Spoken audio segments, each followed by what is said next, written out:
Madam President. Good morning. Good morning, everyone. Welcome to the November 7th, 2022 Oktibbeha County Board Meeting. We want to welcome those of you that are in here and those of you that are joining us online. Before we get started, we do have some adjustments to the agenda, if you have a copy. The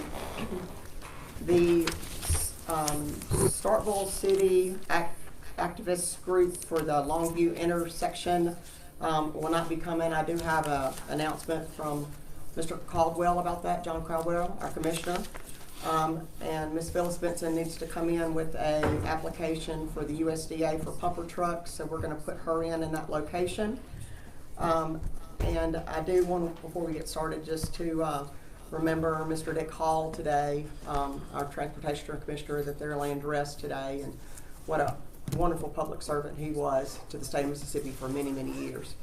So we will start our opening meeting with, we'll let Rob get in, and then Supervisor Williams, would you like to start us in prayer? Let us pray. Our Heavenly Father, we come before you again today with thanks in our heart. And we thank you for all of your goodness toward us individually and collectively as a county. We pray, oh Father, for each and every one of these board members and their families. We pray, oh Father, that as a whole we will make decisions that are pleasing to you and that are beneficial to the growth and development of Oktibbeha County. Now, Father, we pray for those individuals who fight for our freedom abroad. We pray for their safety and the families that they leave behind. Now, we thank you for what you've already done for Oktibbeha County. You've been good to us in many ways, and we pray that your blessing will continue. This is our prayer. We pray in Jesus' name. Amen. Amen. All right, next on the agenda is the approval of the October board orders. Did everybody have a chance to read over those? Yes, ma'am. I make a motion that we approve the October board orders. Second. I've got a motion by Supervisor Trainer and a second by Supervisor Howard to approve the October board orders. Did you see any corrections on there? There were corrections noted from prior. Did you have a chance? I'm good. Well, on Monday the 24th, number 4, and I just really want some clarity on that. As to Which page is that? that's on the 24th. That's The all the last way meeting. next to the 4, all the way down to the last 4. On the last 4 pages. I see what he's saying. 500. That, yeah, I wasn't clear about the penalty attached to that, and I didn't know whether that was up to 1,000 or whether or not it was just $1,000 for the first and the second offense. I think it was up to. Up to 1,000. Yeah, And it may need to be clarified in that board order now that you say that. right. Because it does say $1,000 for the first fine. So can you make that correction? Yes, ma'am. Anything else? I don't have anything else. Okay. If there's no other corrections for the board orders, I've got a motion and a second. All in favor? Motion passes unanimously. Citizen comment period. Is there anybody here that would like, you've got 3 minutes.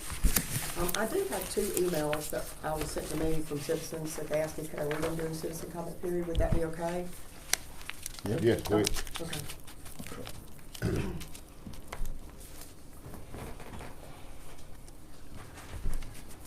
All right, this one is from Mr. Barry Kreitz, and this is regarding, he has been very interested in the lake issue, and so this was regarding the information in the package, and this is what he says. He says, the information appears to be an effort to fill some paperwork gaps in the original letter of commitment on February 21st, 22nd into a grant application. He still believes that the February 21st application, the reason for voting against the grant was because the application is untruthful. The board should be aware that the dam was not constructed under PL 566. If anybody has any reasons to believe otherwise, can they please bring that forward? The conditions associated with 21st application also discussed land use restrictions on the lake watershed as well as cost share commitment should be highlighted. With regards to the lobbying certificate, it appears that Pickering has been lobbying on the county's behalf as described by Colray Fur in the August 15th board meeting.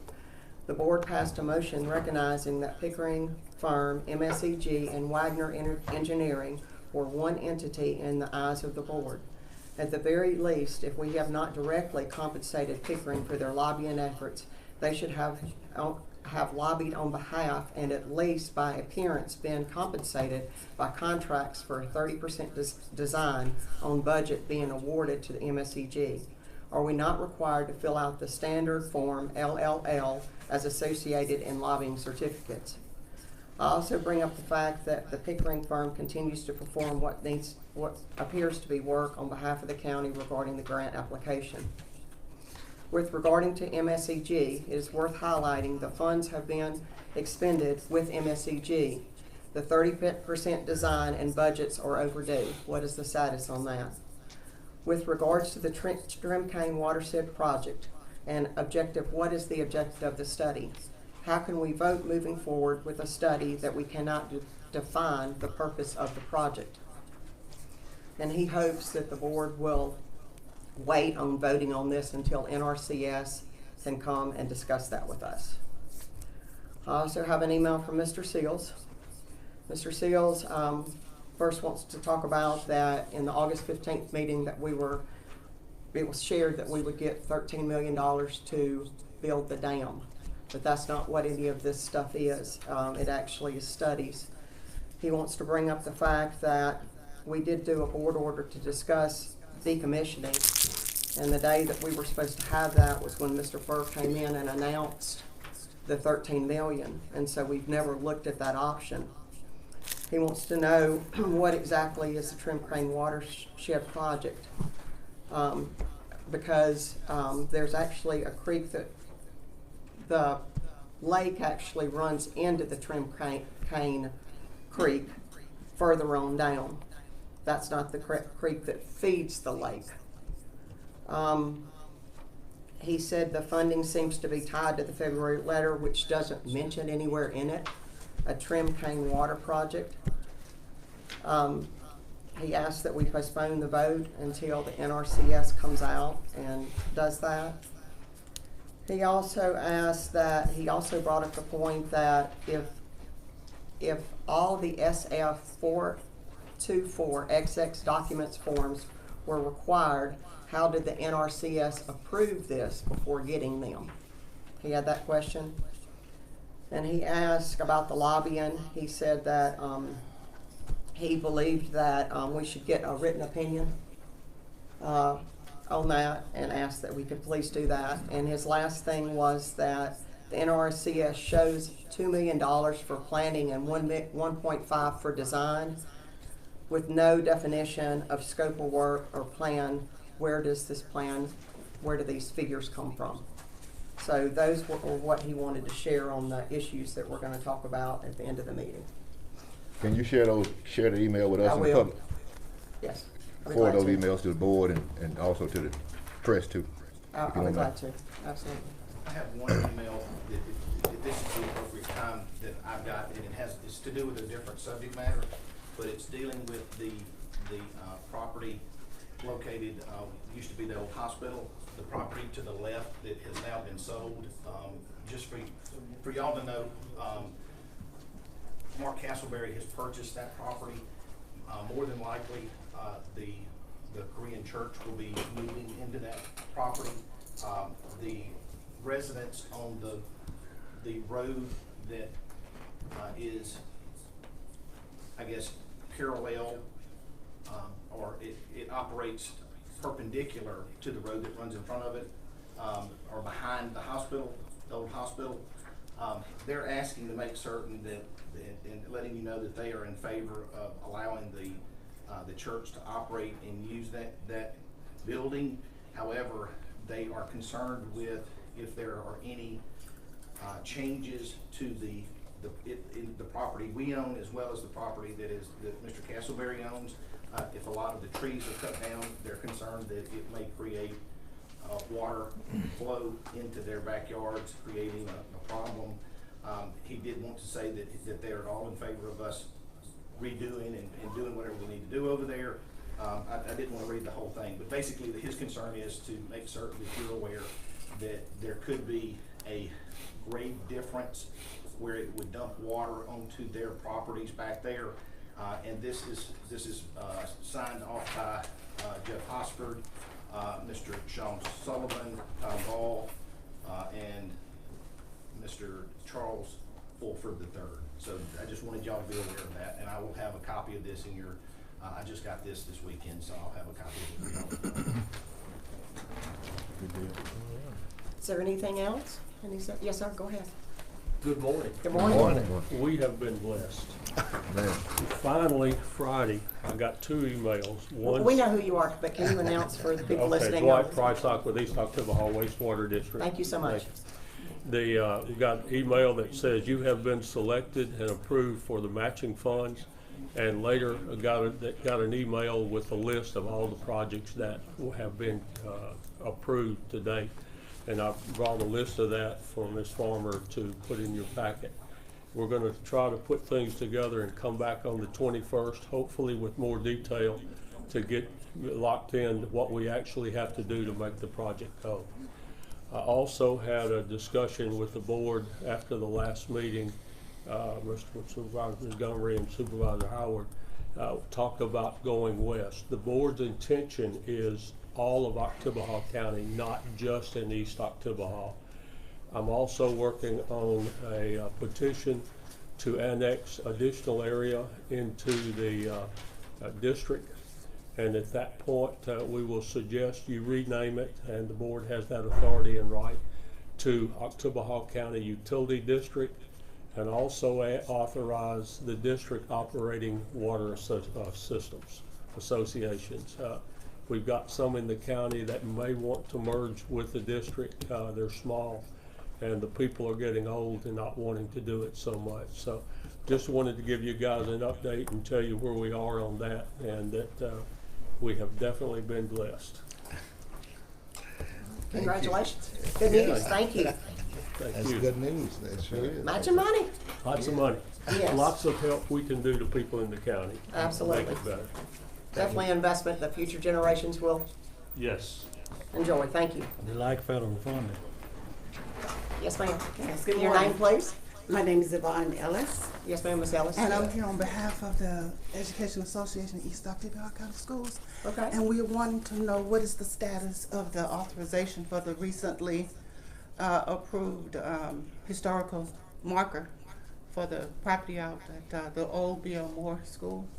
We just want to know the status of that at this point. I understand Mr. Woodrick and Jackson is waiting for some information from you all. It was sent Thursday or Friday. What day was it? I think it was sent Friday. They were asking for approval or proof that the county had approved it to go, the actual plaque itself to go on the roadway. County property. Yes, ma'am. And that has been authorized? It's been sent. Yes, ma'am. Yes, ma'am. All right. Thank you so much. man. Anybody else that would like to approach the board? Ms. Phyllis, can you come up and tell us what the grant opportunity that you have is about? Sure. Good Good morning, morning. good morning, Good morning. Phyllis Benson, Golden Triangle Planning and Development District. You have a very proactive county fire coordinator in Patrick Warner. He has bent my ear, and you know, while they have often called me Moneybags Benson, it is a little hard to find money for fire trucks these days. So there is one opportunity that you don't tap into very often, just because the state does not receive a lot of money. But USDA Community Facilities grant application is out there. And Patrick's most current need is a pumper tanker for East Oktibbeha Volunteer Fire Department. And While it is in Supervisor District 2, which is eligible for a 75% grant, because the state does not receive a lot of money, they are capping the amount of money that you can ask for at $50,000. Well, based on the fact that this truck is over 500,000, 50 doesn't sound like a lot, but hey, 50 is better than nothing. That's right.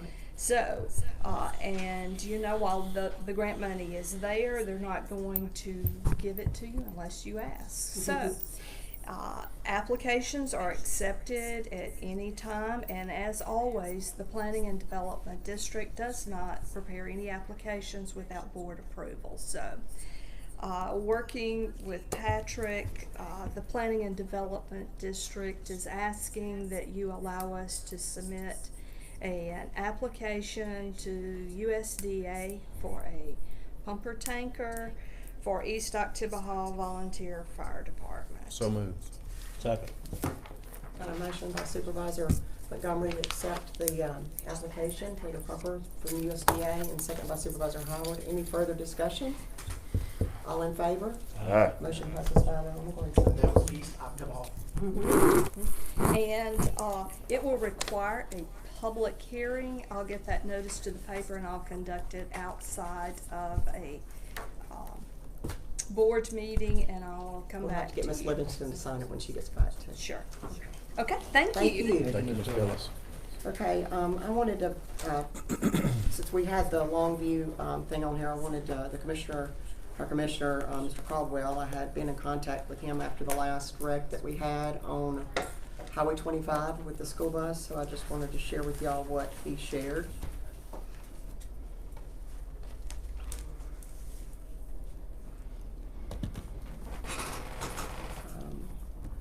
District Engineer Matt Dunn is well into the reevaluation process. The enhanced striping and signage after the 2017 assessment apparently did not do enough.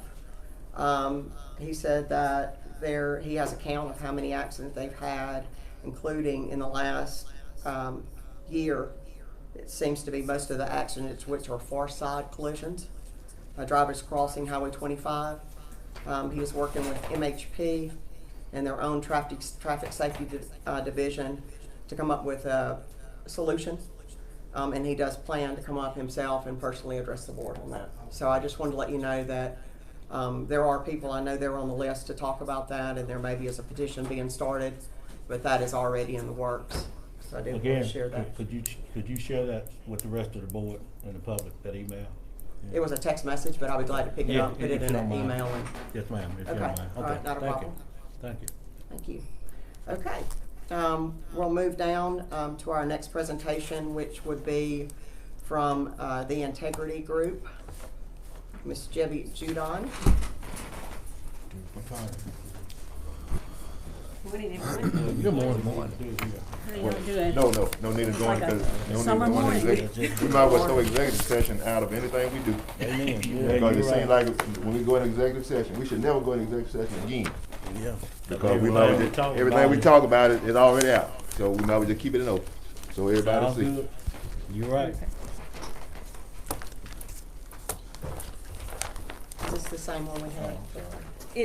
It's different. I've got some different things in here. It's the same proposal, but I'm bringing updates. Okay.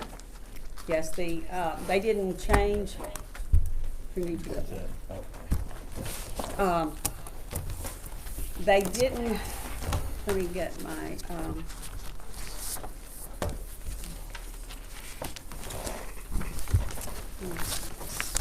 one second, I'm trying to pull it up last time.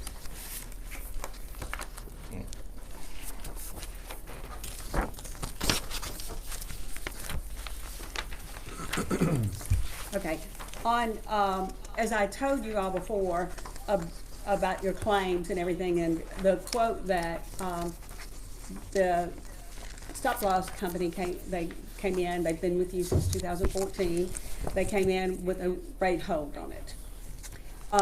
And I said at that point that they did this knowing that there were other claims out there. We didn't realize, and they're holding with it, but we didn't realize how much these other claims were gonna hit in October.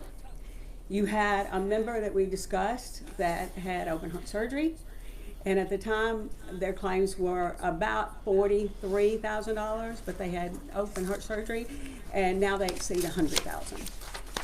You had a member who, a retiree, and Medicare is primary, and so picking up,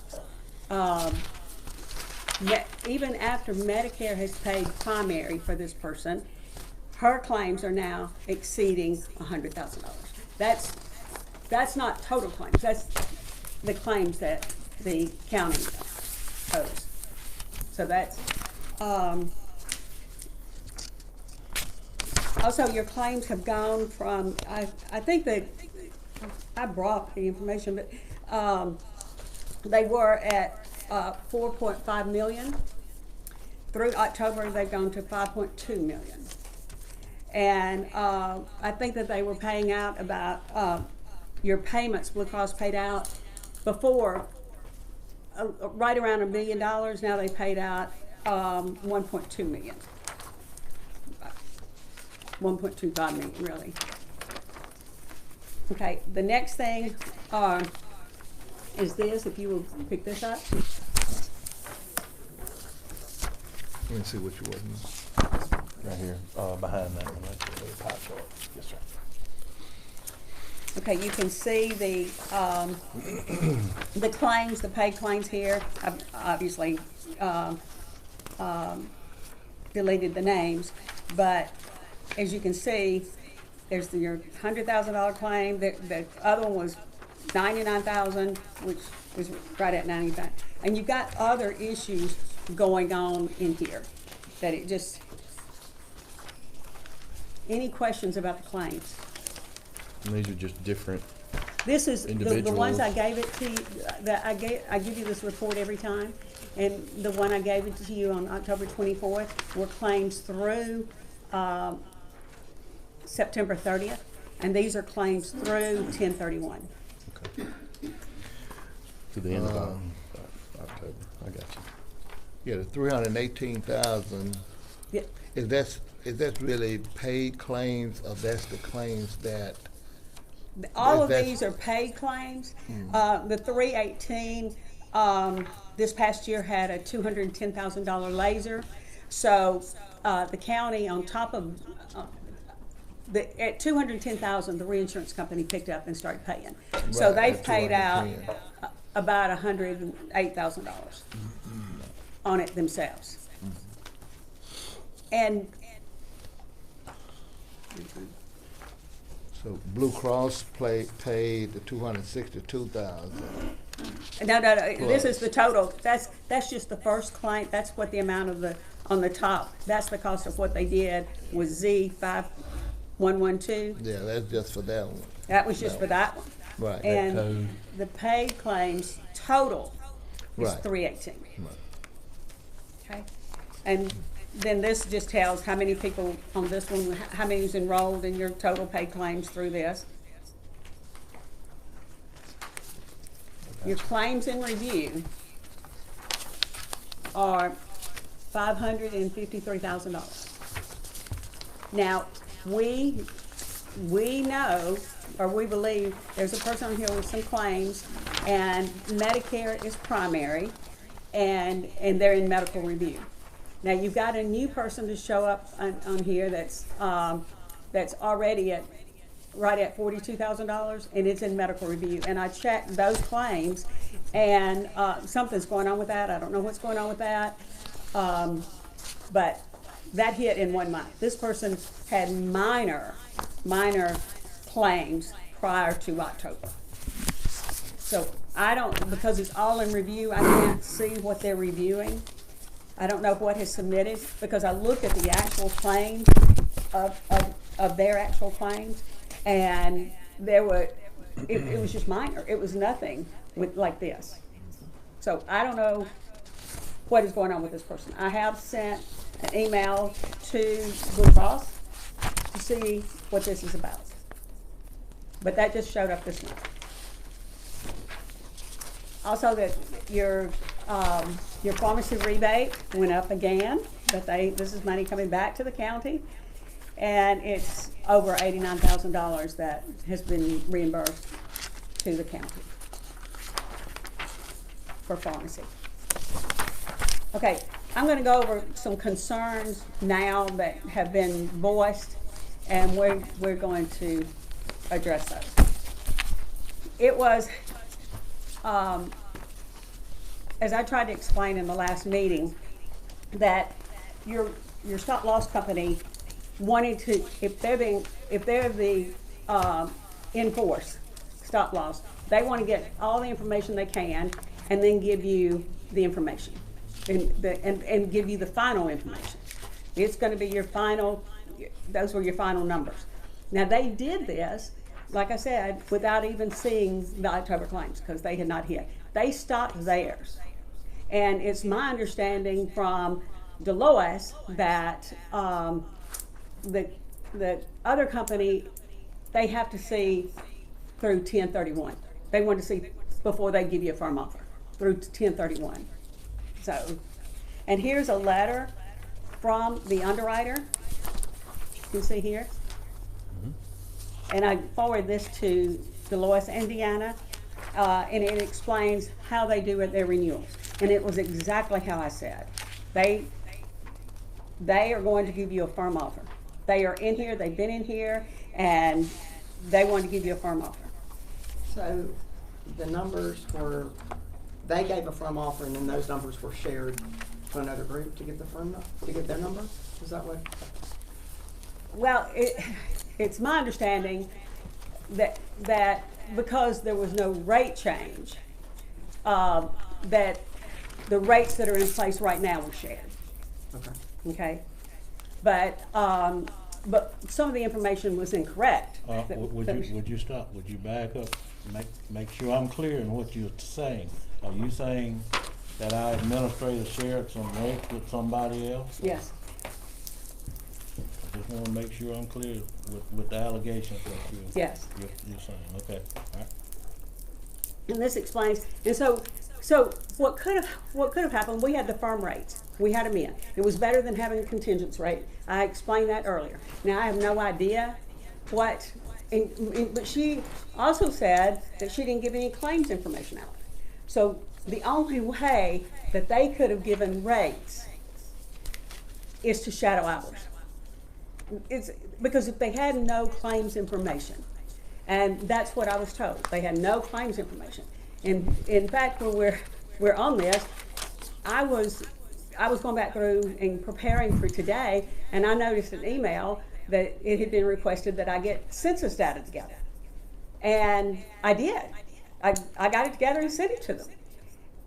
And that was what was submitted, because she said that the quote was based off of census data, that it was based on age and sex of the employee. That's off of, and that's what I had sent her, the census, and it was forwarded as well. But please take note of this letter. And Angela was supposed to be here today, but she has the flu. So that seems to be going around. Two of my granddaughters have it too. I was also questioned about your dental renewal and about when I got it. And Timeline. Yeah, the timeline of when I got it. So if you would go to the second page, and you will see, and as I had told her, I received them on the 25th of October. And this is the timeline from Blue Cross and Blue Shield. This is my correspondence back and forth. I'm asking for claims information, and I learned through this that I'm requesting all this information. And what I learned through this is that Delta Dental, they don't, anything that's sold through Blue Cross and Blue Shield, it's one block of business. It's not 500 different companies. It's one company, and everybody is in that one block of business. Okay? So they don't have any claims data. It's everybody in that group got the same rate increase. Everybody has the same rates. So I have put it out to quote. That day, I immediately put it out to quote with other companies, and I had to put it out without claims data. But I did put it out, and you do have a $1,500 annual maximum on your dental. You have a $1,500, not $1,000. Another thing that we talked about are the packets, and even as late as Friday, I was told that the packets were late. We discussed that I prepare all the packets that, and at my cost, and I deliver them. And I tried to explain, you've got this, so I brought this now to show you. See this date here? Yep. There's a date. That is this year, okay? And see at the bottom, down here where it says revised, 12/21, that was not available. I was not able to pull one, I was not able to pull this that has this year's date on it to do the packets until it dropped with Blue Cross and Blue Shield. They had to update their records and put it on the website for me to pull it off of the website. Everybody understand that? Mm-hmm. So as soon as it was on the website, I did the packets, got them to the administrator.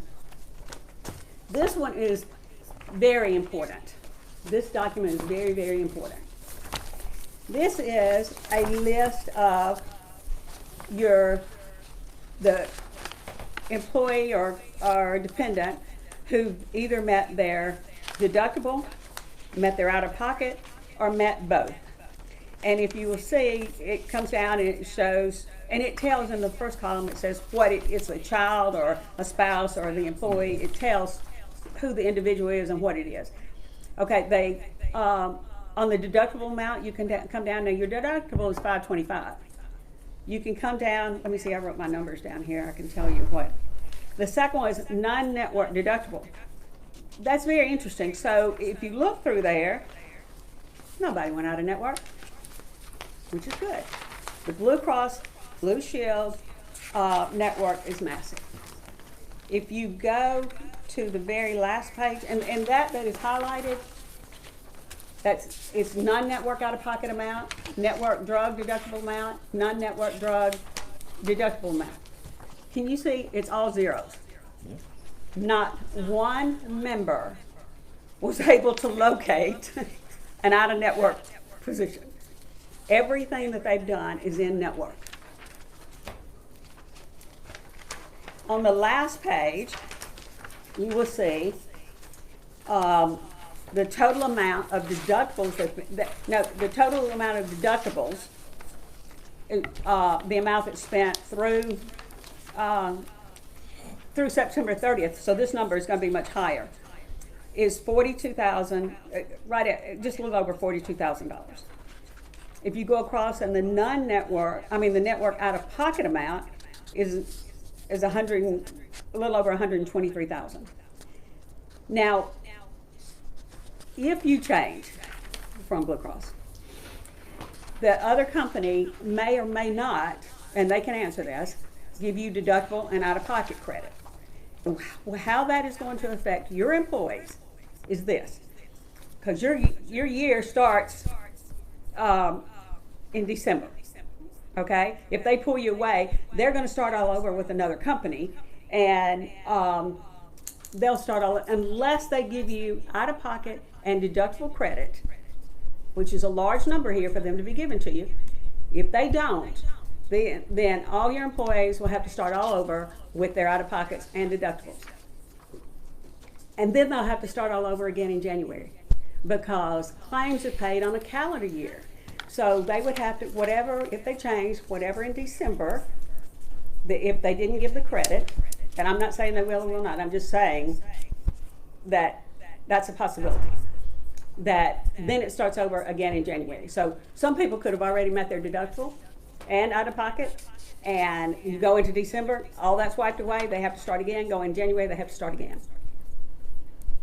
Do we understand this? And so I did the calculation. You had 26. Can Blue Cross, Blue Shield can transfer those deductibles over to, as long as you stay within Blue Cross Blue Shield? They can do that, but the Blue Cross was not represented. That quote has not been presented. I have represented Blue Cross. Okay? You have 26 employees who have met both. You have 31 who have met the deductible, and you have 3 who've met the out-of-pocket. This is very important. When we took over, we gave the credit. We gave, because we didn't have all the claims information, but we just gave the credit. And I say we as in Blue Cross. Let me see. What about the grandfather status? Yes, your group is grandfathered. Extremely important, extremely important. Because as long as you know, I've told you this every year. Stay grandfathered, because you have the protections. You have protections of some of the things that ACA requires. And we took over in 2014, but that was still in the area that we could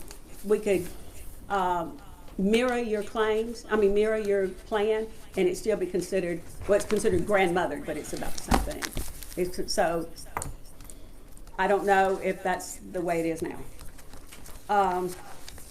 But staying grandfathered, you've heard me preach this every year. Stay grandfathered.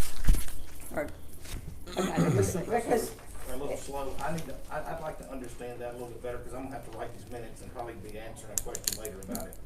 Okay, we're talking about the Obama yes, stuff. ACA. So explain to them exactly like what procedures, we've gone into that even for women and stuff, what that means to be Right. grandfathered in. Right. With ACA, they required certain things to be in your plan. If you've not retained your plan, if you've not retained the same deductible, if you've not retained, you lose it if you make a change in your plan. Therefore, you'll be having to pay stuff like classes for mothers who are breastfeeding. You have to, let me think of some of the things. What's the term? I've just lost the term. That where you go and get the needling done.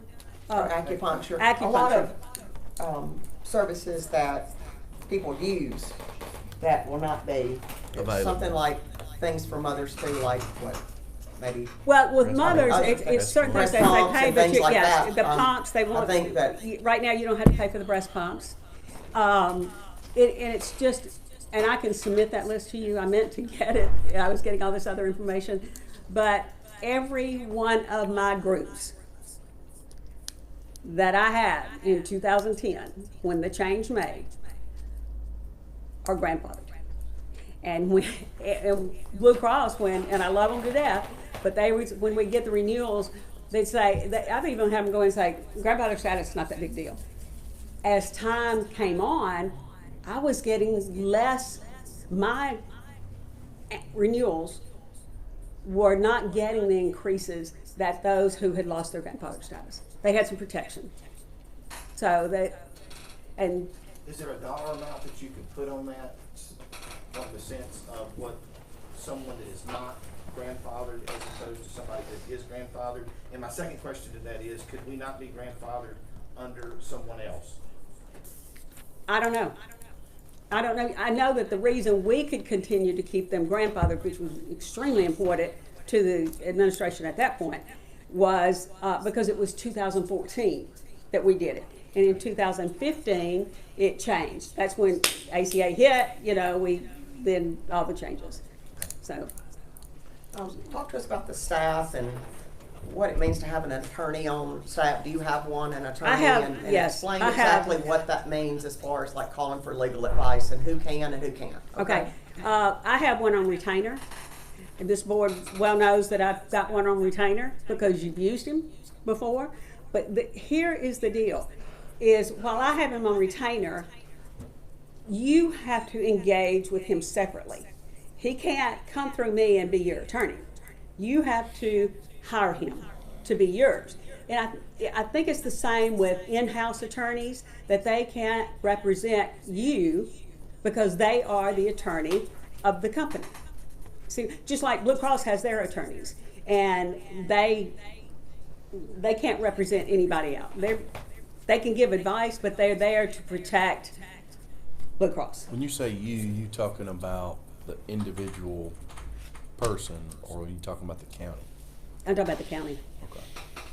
Do you So- remember? You remember 3 or 4 years ago, there was a situation with a high claimant. Okay, you remember that? Yeah. And I contacted him, and he and then shared his information, and then the county had to engage with him separately. Okay. Is that correct, I got you. Rob? They have to engage separately. It's not me. So it really, I have one on retainer, and this one is one of the leading attorneys in employee benefits, healthcare. So if somebody had a question, and it was a legal question, would they call and ask you? If it was somebody in-house, would they call you and you could ask the attorney the legal question? I could, or, but I could ask him that question and I could give you the answer, but for it to hold, the county would have to go directly to them. Because if it ever comes up that he said, she said, then it's between the attorney and the county.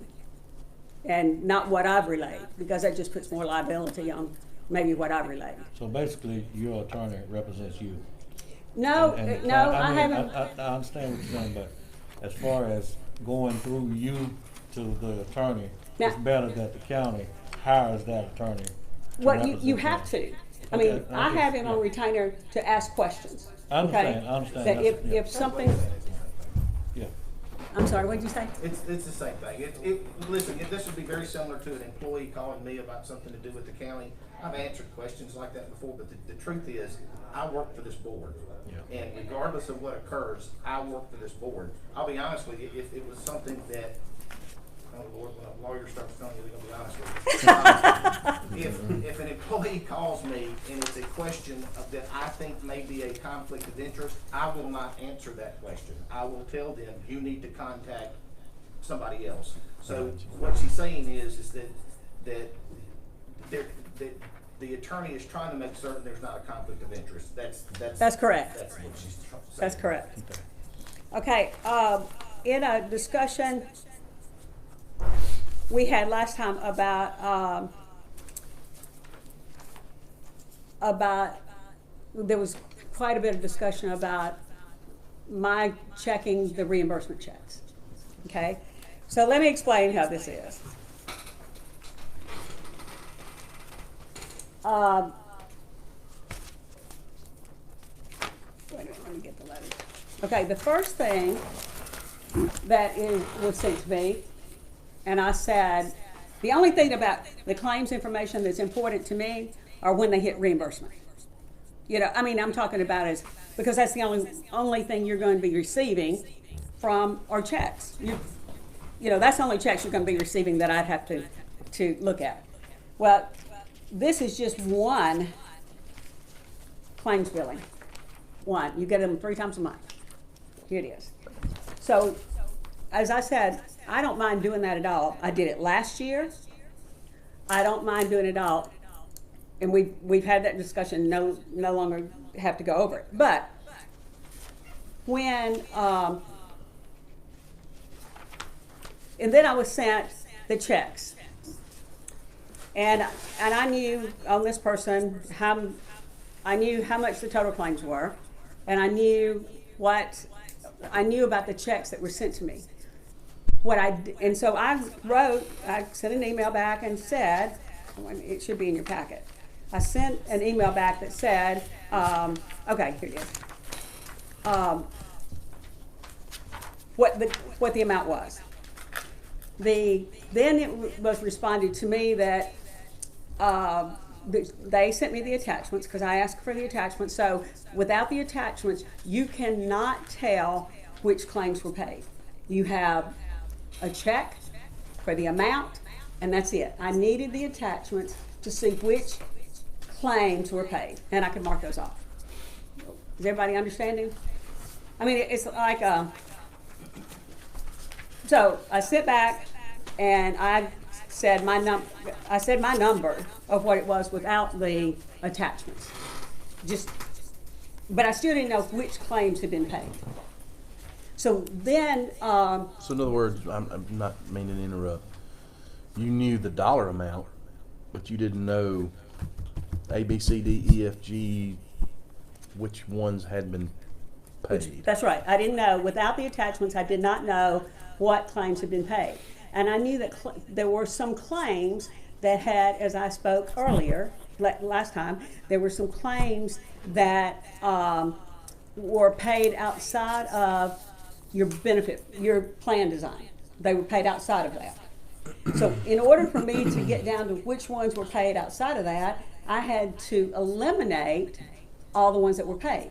And then what would be sitting out there are just the ones that were, it's just the amount that was being denied as being paid outside. We now have the situation rectified. I get a response, and it's a number that is $3,000 higher than mine. But they said, yes, that's my number. I agree. And I go back and they send the attachments then. And I go back and I said, that's not the number I got. And I did an Excel spreadsheet. And what they had done is added in checks twice. And I was able to figure it out by attaching all this. I was able to figure it out. And I did a Excel spreadsheet for them that they could just take from this Excel spreadsheet now and continue to add back and forth on it. But I was glad I was able to correct the issue there. And working with numbers, I'm telling you, can be. Let me see. There was a situation, and I'm not going to name any names, but there was a situation that was discussed about my not handling it. And so I was really shocked about this. So I go back and I pull the documents, and I found out about the situation on October 20th. On October 20th, I send an email to, and you have this in your packet, I send an email to Blue Cross and Blue Shield asking questions about this. Blue Cross, the very same day, which is unusual, very same day gets back to me and says, can you give me her contact number? I gave the contact number, and there we were, all on the 20th. And when I discussed this initially, because I was being told that, well, it was just a mixture of things. One, this person, her first physician was at UMMC, and we have the issue of no contract between UMMC and Blue Cross and Blue Shield. And so the very first thing I said was, there were two questions I had, because I was being told there was only one physician who could do this. And it was, I didn't doubt that, but it was kind of difficult for me to understand why there was only one doctor in the state of Mississippi who could do this. So, but from the very beginning, I said, you want this claim paid? All that has to happen is a letter from the county saying, pay this claim. It's that simple. I said it on the 20th, just need a letter. And so then Blue Cross got in touch with this person, and they discussed it. And then on Tuesday, October 25th, Dolores called me and asked me to write the letter. I wrote the letter, sent it to her, for her to put on letterhead, and then I submitted it to Blue Cross. And you've got the outline here. You've got the outline. This is a printout from what all the transactions with Blue Cross about the situation. And then they sent a form back. Blue Cross has now added a form. You used to just be able to write a letter. They added a form. I put the very same information on the form, sent it to Dolores for a signature, and I submitted it through there. And then Blue Cross, not understanding, they thought the procedure had already been done and was being denied. And I, all the way through, said, no, you approve this, and then it'll be paid. So then I called, on the October 31st, I received, and it says, I asked them again, where were we with this issue? You know, because it's not responding, where are we with this issue? And then the next day I get a message that said, this has been completed. Any claims now coming in regarding the requested services should apply. I sent an email to the comptroller, to everyone, the administrator, and to this employee, telling them that. I not only did that, I called the employee, and she was ecstatic about this. And she said, I'm just really sad that she's not here today because she could explain it herself. She said, Debbie, thank you so much. I know you've worked so hard on this claim. And she said, I will tell the supervisors. And it was a week. When you are, I don't care which agent sits here and tells you anything, until you get all the information from the companies you need, you can't do anything. I mean, you're at a standstill. Okay, there was, so you saw the letter that I wrote, the letters and stuff are in there. I just got one question Okay. about that situation. Why did Blue Cross think that the procedure had already been done? Well, because what this was, it's, no one asked in advance to pay for a procedure. You usually find out afterwards that they're not gonna pay for it. And that it's kind of an appeal situation.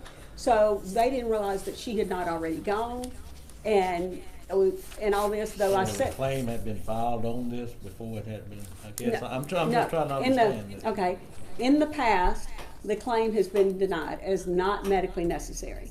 In the past, not right now, but in the past, it had been denied as not medically necessary, which really had nothing to do with UMMC. Blue Cross was deeming it not medically necessary.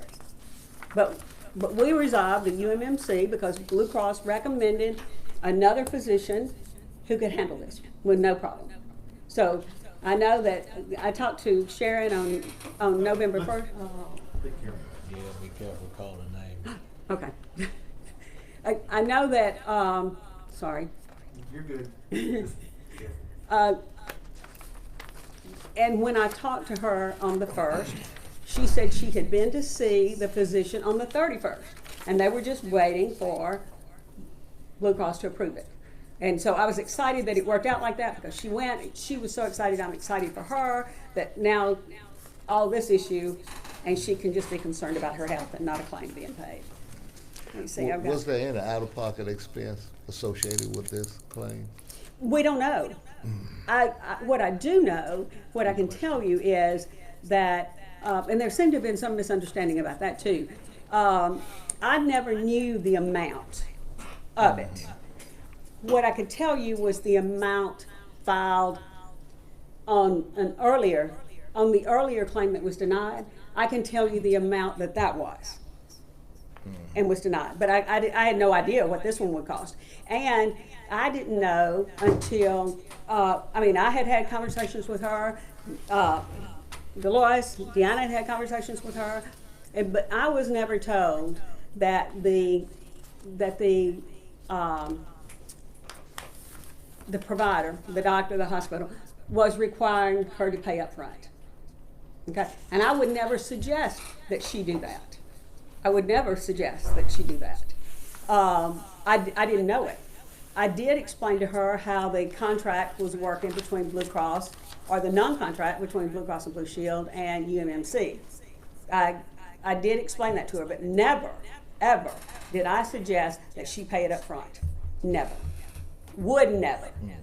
I mean, I just wouldn't do that. Now, what she would have had to pay up front is her deductible, any out of pocket. She would have had to pay that up front. And I didn't know what it was at that point. But that situation is taken care of, and we are excited about that. Okay, let's talk about your COBRA administration. With the COBRA administration, the COBRA was handled in-house when we took over. I never suggest that happening. Anyway, so we secured a COBRA administrator. I pay all the fees for it. COBRA is the acronym for Retirement. No, it's, the COBRA fees are like what I pay to the company to administer your COBRA administration. Okay. I think it's like $115 a month or something, but I pay it, just like I paid for the packets. But, so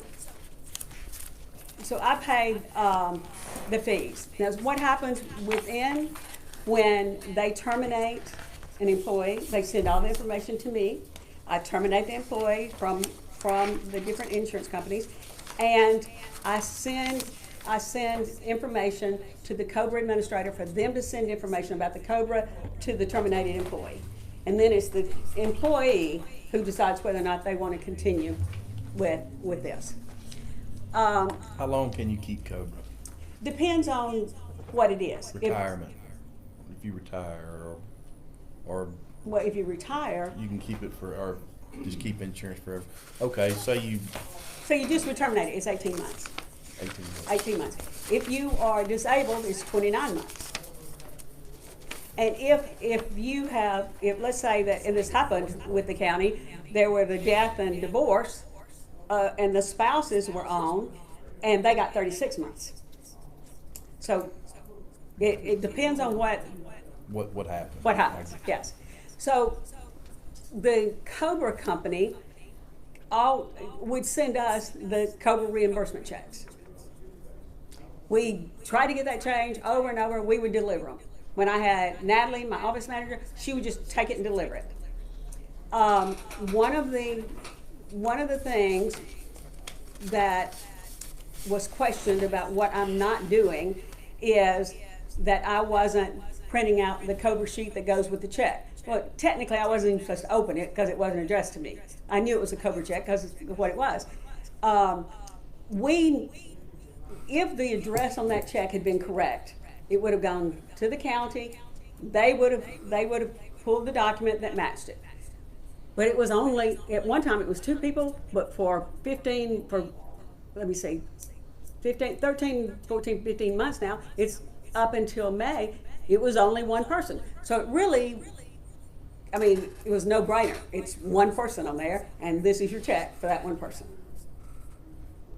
The one employee that it was going to. Right. Yeah. Not But- multiple. Yeah, it was one person. I know that it's been brought up that I go on vacation. There was a COBRA situation that came up. I responded to Deanna about it. I have to laugh. I'm sorry. And I responded. It was sent to me, and I responded, and Deanna responded and said, "This is not even our employee. We have no one by this name." And so I'm corresponding back and forth with the COBRA company, and they are saying it's a dependent that was on there. But this issue, they were just now notifying us, and this happened in June of this year, and this issue had happened in April of 2021. There was no way Deanna could have known it. There was no way I could have known it. And they were asking, after a year, they were asking for reimbursement because this person didn't need it the second month, and they were asking for reimbursement on that. We got it figured out, didn't we, Deanna? Okay. Another situation, I was sent a letter while I was on that very same vacation that to terminate some people off of the insurance. And there were ads and stuff, and I said, fine, I am on vacation. I will handle this Monday when I get back in. Some of the terminations, some of the ads should have already been, they should have already been added. You've got, from the time of hire, you got really 90 days to hire. You've got a 60-day probationary period, and then you've got another 30 days. The things you really, really, really want to watch are your terminations, because you have to get them on COBRA. You have to send them the COBRA notification within a certain amount of time. That's very important. Also, you want them terminated off of your plan, because as long as they're active, they can continue to use your insurance, though they're not paying for it. So it's very, very important that that's received on a timely manner. I did say I was on vacation. I'd handle it when I got back. That was like on Wednesday. I came back on Monday. And I got it handled. It was not an issue. Here's an issue that also we're talking about. It's been an issue that they think that I need more help. Well, I just want to let you know that I've been in negotiations with Miss Emily to come to work for me. She knows both sides. She knows everything with the office. She knows everything. I mean, she handled the insurance all those years. I mean, who better could I put in my office than Miss Emily? I mean, she's fabulous. I know that the county has hired her back to do some other things. She just is fabulous. Your plan, I've just made notes, random notes here. Your plan, I quoted it out. I requested from Blue Cross that they quote it out with their top reinsurer carriers. They quoted it with Beacon, and Beacon refused to quote it because of your high claims. Because of your high claims in here. Now, there is something that the board needs to consider on all groups that I have that are 75 plus employees. They have an HR department. Because so many things about that are kept private. You know, you can't keep the insurance records with their the other records that you keep on the employees. These have to be kept separately. And an HR person would just fit right in. And they could handle one person instead of three. One person could handle all the insurance within the county. I still do everything I do, but you've got one person designated and with all the knowledge to handle employees. I'm just telling you from my groups out here that they have HR. Okay, the final thing that I want to bring up is we had a meeting this summer, and the things I've addressed here were addressed in that meeting. And then my issue was I had been dealing with Miss Emily. Everything Miss Emily did. I took instruction from her. I did everything. It changed. But until I'm told that, okay, we expect this of you, until you have to do this report, you have to do this, you have to do this, that I never did with Miss Emily, it's not a matter that I don't want to do it or I wouldn't do it. It was a matter of that was just the way it was. So, you know, I was never directed that, okay, you're responsible for these reports, which, by the way, I submit all the reporting about your claims and everything once a month. I not only submit it to the board, to the administration, I submit it to the reinsurance company every month. I do that. Most companies only do it quarterly. I do it every month. But so we thought we had things ironed out. One day, I received a phone call from Deloitte, and she said, I'm about to get in my car, and I'm going to call you. Okay? So she calls me from her cell phone to my cell phone. And she said, I just want to let you know that I'm going to recommend you to continue as our agent. Again, it happened again that Deanna called me, and she was calling me from her cell phone to my cell phone, and she, on direction of Deloitte, they wanted me to understand that I was going to be recommended to continue. Once again, it happened did you call me? I did not say that you were going to be recommended. I said that we are receiving quotes. I was out of the office because I had a procedure. I was out of the office, so that's why I had to call from my cell phone. I said I wanted to let you know that we are receiving quotes. So that's why I called you and told you. I did not. That's not I true. can't speak for someone else. But why did you tell me? I'm not starting an argument here. Okay. Why did you tell me Deloitte told you to call me? Why couldn't Deloitte call me? You have to speak with. I can't speak for anyone. I can only speak for Deanna, myself. you know that's not the case. Okay. You know that what you told me. I said that we are, did I not tell you that we are receiving quotes and we need? And we quotes are by going to September recommend 15th? you. Okay. No, that's not factual, but okay. Folks, I have been the agent in here since 2014. Not one time have you ever discovered that I wasn't telling the truth. Sometimes the truth hurts, that your claims and stuff like that, but I always tell you the truth. And I just think that it's a little unfair that, and always, it's never in writing. If I was understood that the letter that was being written for, to Blue Cross and Blue Shield, that I wasn't the one to write it. But I did write it. And I sent it for it to be put on letterhead for me to submit.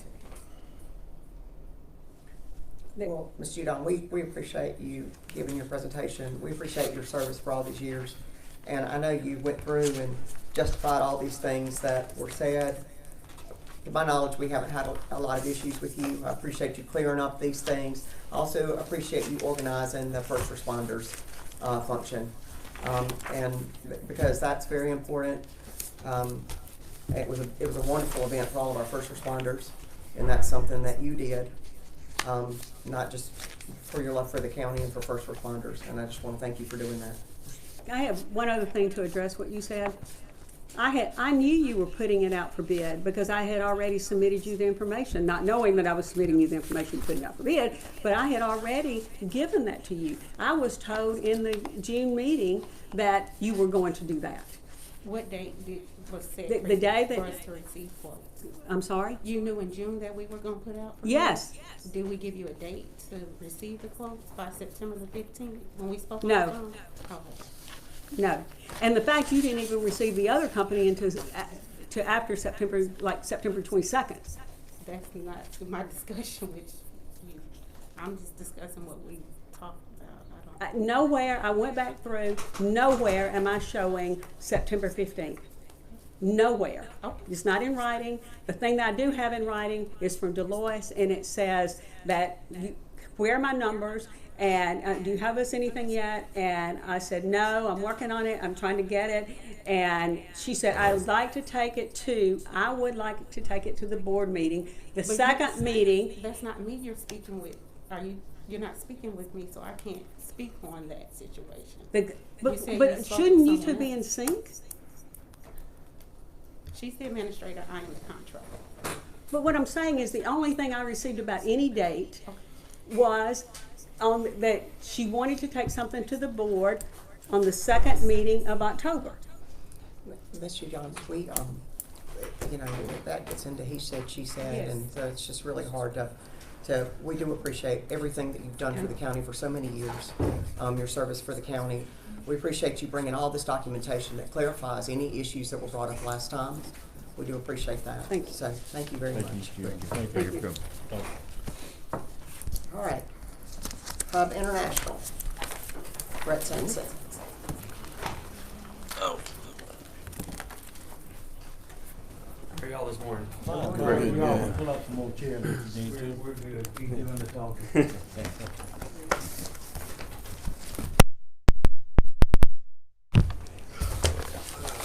I want to thank y'all for taking the time this morning.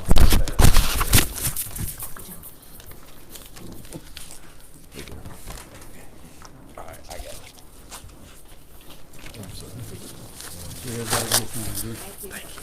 Thank you, Dee. Apologize for the microphone. It's very similar. So Just confirm. it's just a Numbers are yeah, firm. it's just firmed up. All right, I don't know that I want to be heard anyway. I apologize. Tripped over it. Didn't need to back up or anything. Still good? All right, I did want to thank y'all for taking the time today. I believe it was about a year ago I got to meet with y'all in the board meeting. I think last time y'all were solving the homeless crisis in Starkville. So we were able to kind of discuss a little bit about our company, who we are, what we do. Over the past year, I've been able to kind of have some discussions about, you know, what it is y'all like about your benefits, what would a possible solution look like for y'all going forward. So yeah, I'll ask, there's a lot of fluff in this, I'll be honest. You can probably skip most of it. It's mostly talking about Hub and what we do and how we go about it. I will be happy to answer any questions you have about Hub International. But I did want to address, I guess, one thing. We were the agent, y'all were with the MPE, Employee Benefit Trust, up until the year 2014. So we have worked with y'all many years. At that time, I believe there was an issue with one of the PPO access points. Specifically, I believe it was with the Baptist in Columbus. Those kinds of things have all been resolved. Actually, as far as TPAs go, a lot of those issues don't exist anymore. However, I am not suggesting that y'all look at the MPE Employee Benefits Trust today. I'm actually suggesting that y'all would consider to make me the agent of record for Blue Cross Blue Shield. And I have a quote here that is firm with a carrier that is based here in Mississippi that I would like to propose to you and for y'all to consider. If you'll turn Who's the the page, carrier? it's Reunion Health Services is the MGU, Managing General Underwriter. Say that again? Reunion Health Services, they are the underwriter for it. And then it would actually be on, we call it paper, but the actual reinsurer is Sirius. What's Sirius's last name? Serious America. Sirius America. So that would be ultimately the paper that this would be assigned to, and they are an A-rated carrier.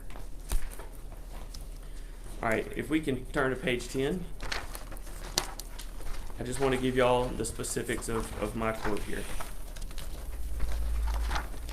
Now, there were some assumptions when we proposed this, and I will go over those. At the time, there was only known to us a $210,000 laser, and y'all were currently using a $75,000 specific. Okay? What I am proposing is two options here. One is a $70,000 specific. They have 70 now. Okay. I am proposing two options here. One is a $70,000 specific, and the other is an $80,000 specific. So you can see those two options there. I have provided the rates that is public record over here on the left side for the current stop loss with Liberty Mutual. I am also providing the rates that we can provide with Reunion Health Services. You can see those rates there. I do have the actual paper from Reunion right here if y'all would wish to see that. I will say, from what I can gather, it's been a good year for y'all. Y'all have had some past history, even back when we were the TPA. Y'all have had some history of ups and downs. That is self-funding. That's why you do it. You're gonna have good years, you're gonna have bad years. It just happens. In that time, y'all switched to Blue Cross Blue Shield, and I will mention Blue Cross Blue Shield does have the most extensive network in Mississippi. There's other options out there. They're not the only option. And ultimately, what I would love to propose is a long-term option here. Currently, the best option I can provide is to allow y'all to stay with Blue Cross Blue Shield and allow me to propose hopefully an improvement on your stop loss. But one of the things that Hub International has, we have 2 TPAs in office. I can look over a period of time and continue to look to see if it ever becomes a better option for y'all to look at either UMR or with Fox Everett Insurance. There's a lot of options out there. Blue Cross is a good one. I'm not suggesting anything other than that. And as of right now, that would be my recommendation, is that y'all remain with Blue Cross Blue Shield and consider that. All right. Now, I did also provide a couple of dental quotes. Can I ask a question? Who is Absolutely. Reunion Health Services and how long have they been in business? Reunion Health Service has been in business for 3 or 4 years. Is that right? 4 years? They've been a managing general underwriter for 2 years. Prior to that, they were with Liberty Mutual. Prior to that, they were with Iron Shores. So St. hasn't been doing it. I've been working with these people and their group since 1982. So they've been in Mississippi a long time. They've been the underwriter for Sirius for approximately 2 years. And I will tell you that we currently have 5 other county entities with this particular group, including Lee County, which would Lee and Calhoun County would be your probably closest neighbors. They're also on these carriers.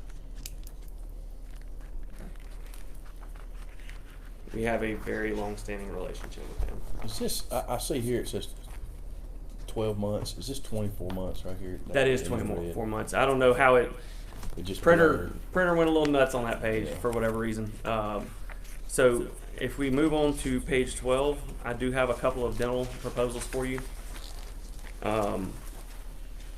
Currently, what I could gather from what was available was that y'all have a $1,000 annual maximum. Okay, so I wanted to match your benefits. Best I can tell, your rates, and these are actuarial rates. I believe y'all are self-funded, so they're fluctuating. But it runs at about $30+ dollars. So I wanted to go out there and get y'all a competitive quote. I provided 2 options here. One with Emeritus. We have a extensive book with them here in the state of Mississippi. They've done a fantastic job for all of our clients. And then another option with Aflac. Now I do want to point out some of the differences. There are going to be some differences in those two in fluctuating categories. Some are going to pay one of the benefits that may be paid at 50% at 80%. At the end of the day, the maximum is $1,000. And you can see, I pointed out one of the benefits.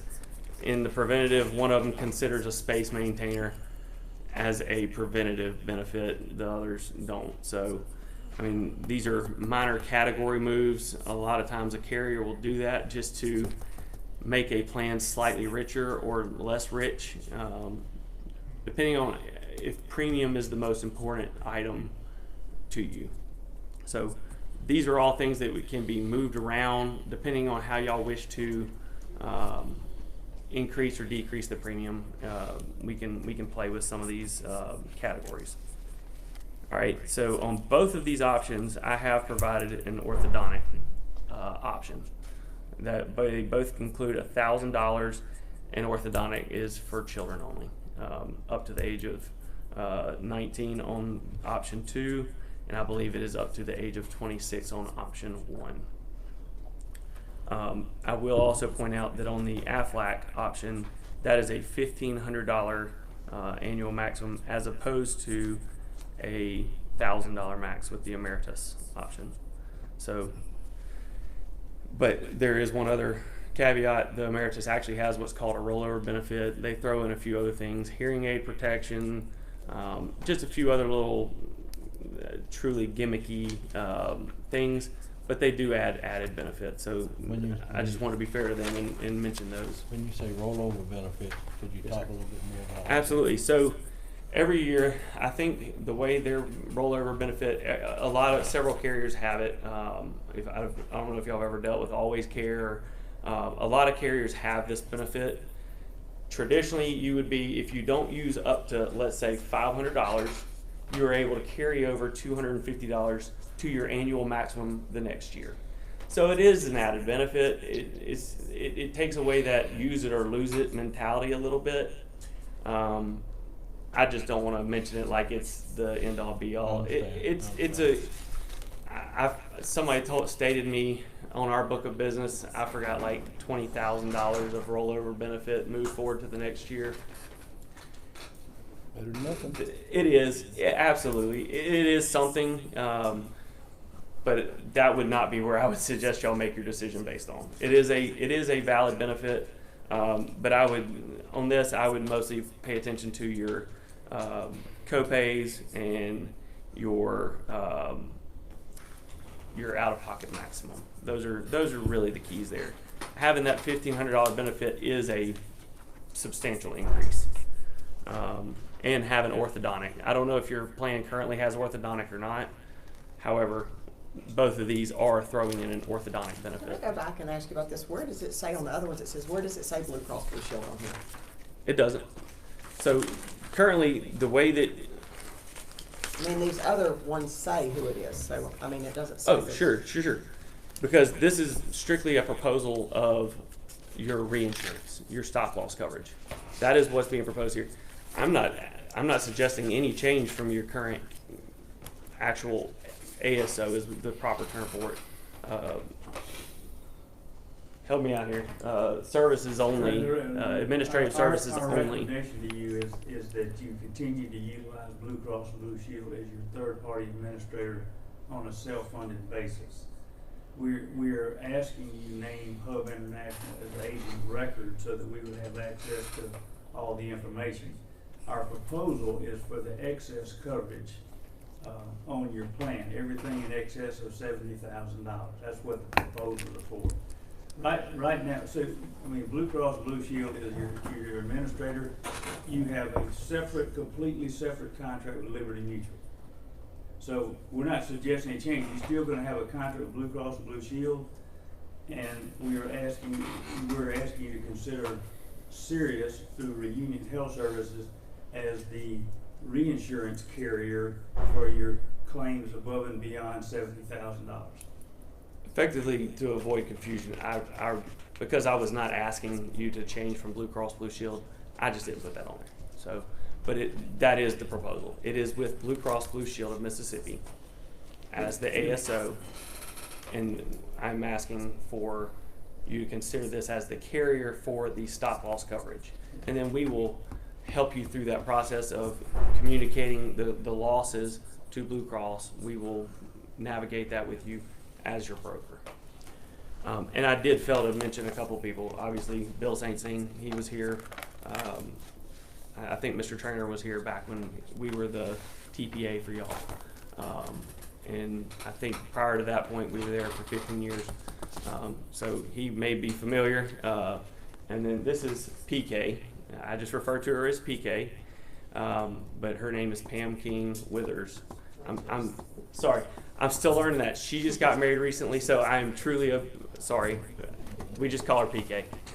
It was Pam King, and I'm having a hard time adding on that W to the end. So, and she has had, I guess, a little history on us. I've been in this business for 16 years. She's been in this business for 23 years with a tenure at Blue Cross Blue Shield and then with Bottrell.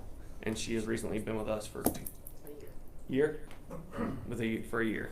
So she's had extensive history with Blue Cross. We were prevented from working with Blue Cross in the past due to our status as a TPA.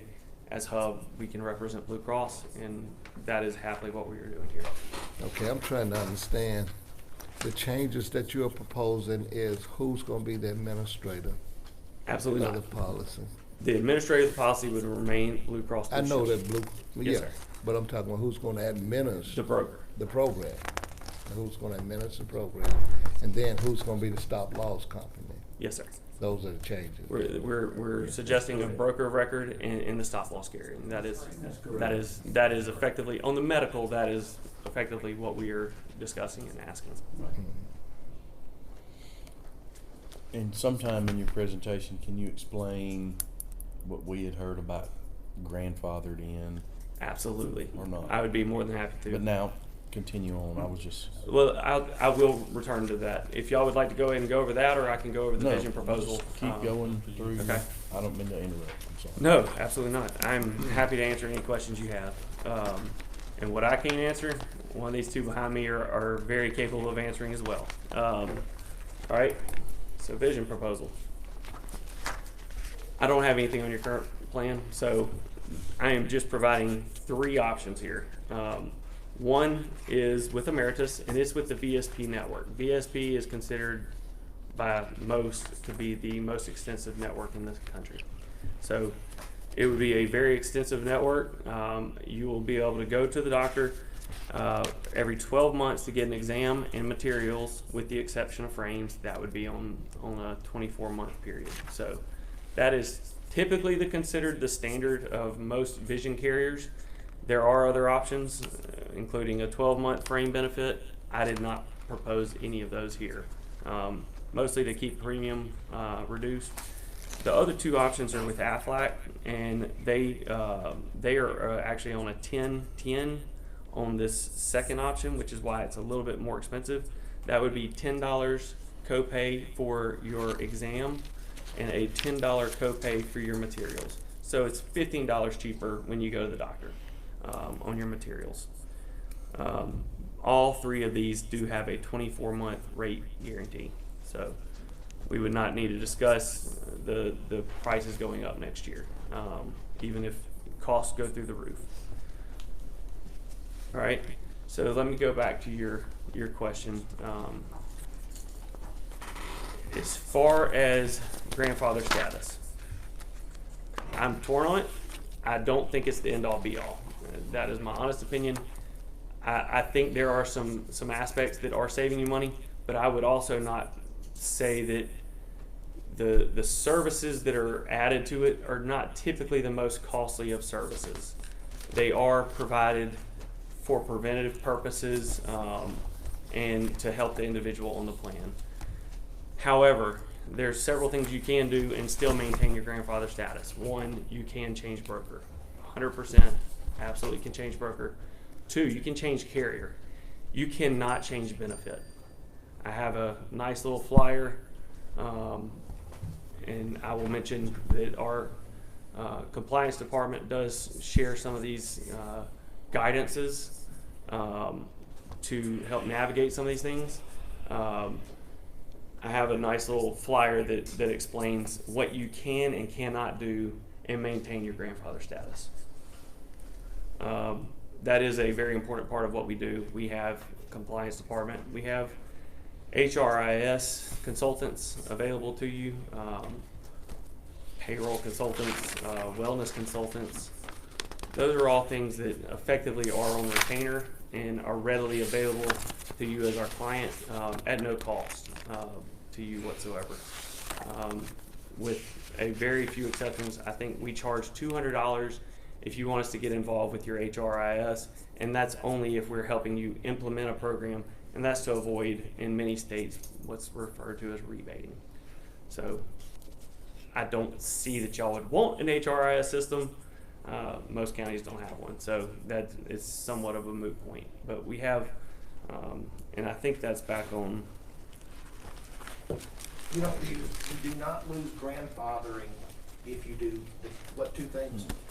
There's a lot of things you can do without losing grandfather status, but specifically the ones I was referring to, you would not lose it for changing broker and remaining with your current administrator. And truly, being self-funded, y'all actually have a little more flexibility, because a lot of times where you would lose it in changing carrier, so if you were to leave Blue Cross to go to United Healthcare, a lot of times in the smaller markets, you would lose that status because they don't have plans that match up properly. So that would be the issue. As long as you're matching? As long as you are matching plan for plan, you can absolutely do that. Okay. What about the out-of-pocket deductible? You talking about the maximum out of pocket? It would remain the same unless Well, I y'all. mean, if we change, the If you employees moved it- that met their deductible, is there any, can you guarantee that there wouldn't be employees, if we change that now that have met it, are gonna have to go back? We're not changing your administrator at all. Yeah, we're not recommending you leave Blue Cross as the administrator, so. I'm just making If- sure.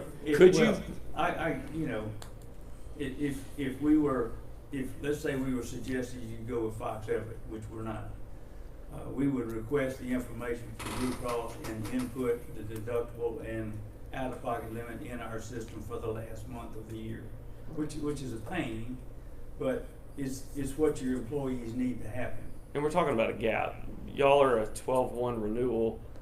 The benefit year begins again on 1/1. So effectively, come January 1st, the benefit, all that washes away and you start fresh anyhow. Do you present, or the package is free, the packs that you give all the employees? You talking about like a benefits guide? Yes, She would, PK would absolutely put you together one fully showing what you have. PK would be the account manager. She would be dealing Consultant. directly with your employees. She would handle the package, put together the stuff. She's way more organized than he and I combined. And does a great job and been a real asset to us coming in from Bottrell and with her background at Blue Cross. So she would be a tremendous asset to you and your employees, and she would have everything that they need when they hit the ground running. So, obviously, you've researched before you gave your presentation, and you're asking us to change brokers. What are you bringing to the county that we don't currently have with our current broker? Absolutely. So some of the discussion points were compliance, and I do want to agree wholeheartedly that what she said is correct. If a compliance attorney that works for me says one thing, that is correct. They are representing us and giving you guidance. However, you have an attorney currently. What we would all obviously do is probably help point you in the right direction so that your attorney could represent y'all properly. So we have some world-class attorneys. In our area, we have 500 employees. So Gulf South, Mississippi, Louisiana, Georgia. Who else am I missing? Alabama, some Tennessee.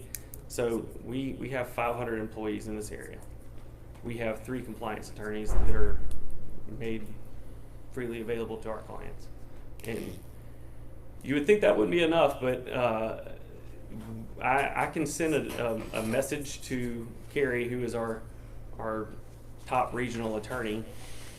And usually, I think as soon as I left here a month or 2 ago, when I brought this proposal, I was on my way to somewhere else. He had the exact same question. So I am 100% confident in the answer I gave you as far as losing grandfather status, because they are in the process of considering whether or not they want to give up the grandfather status.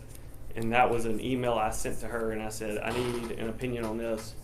I had not only an email back, but the proper language and all the necessary documentation within about 10 minutes.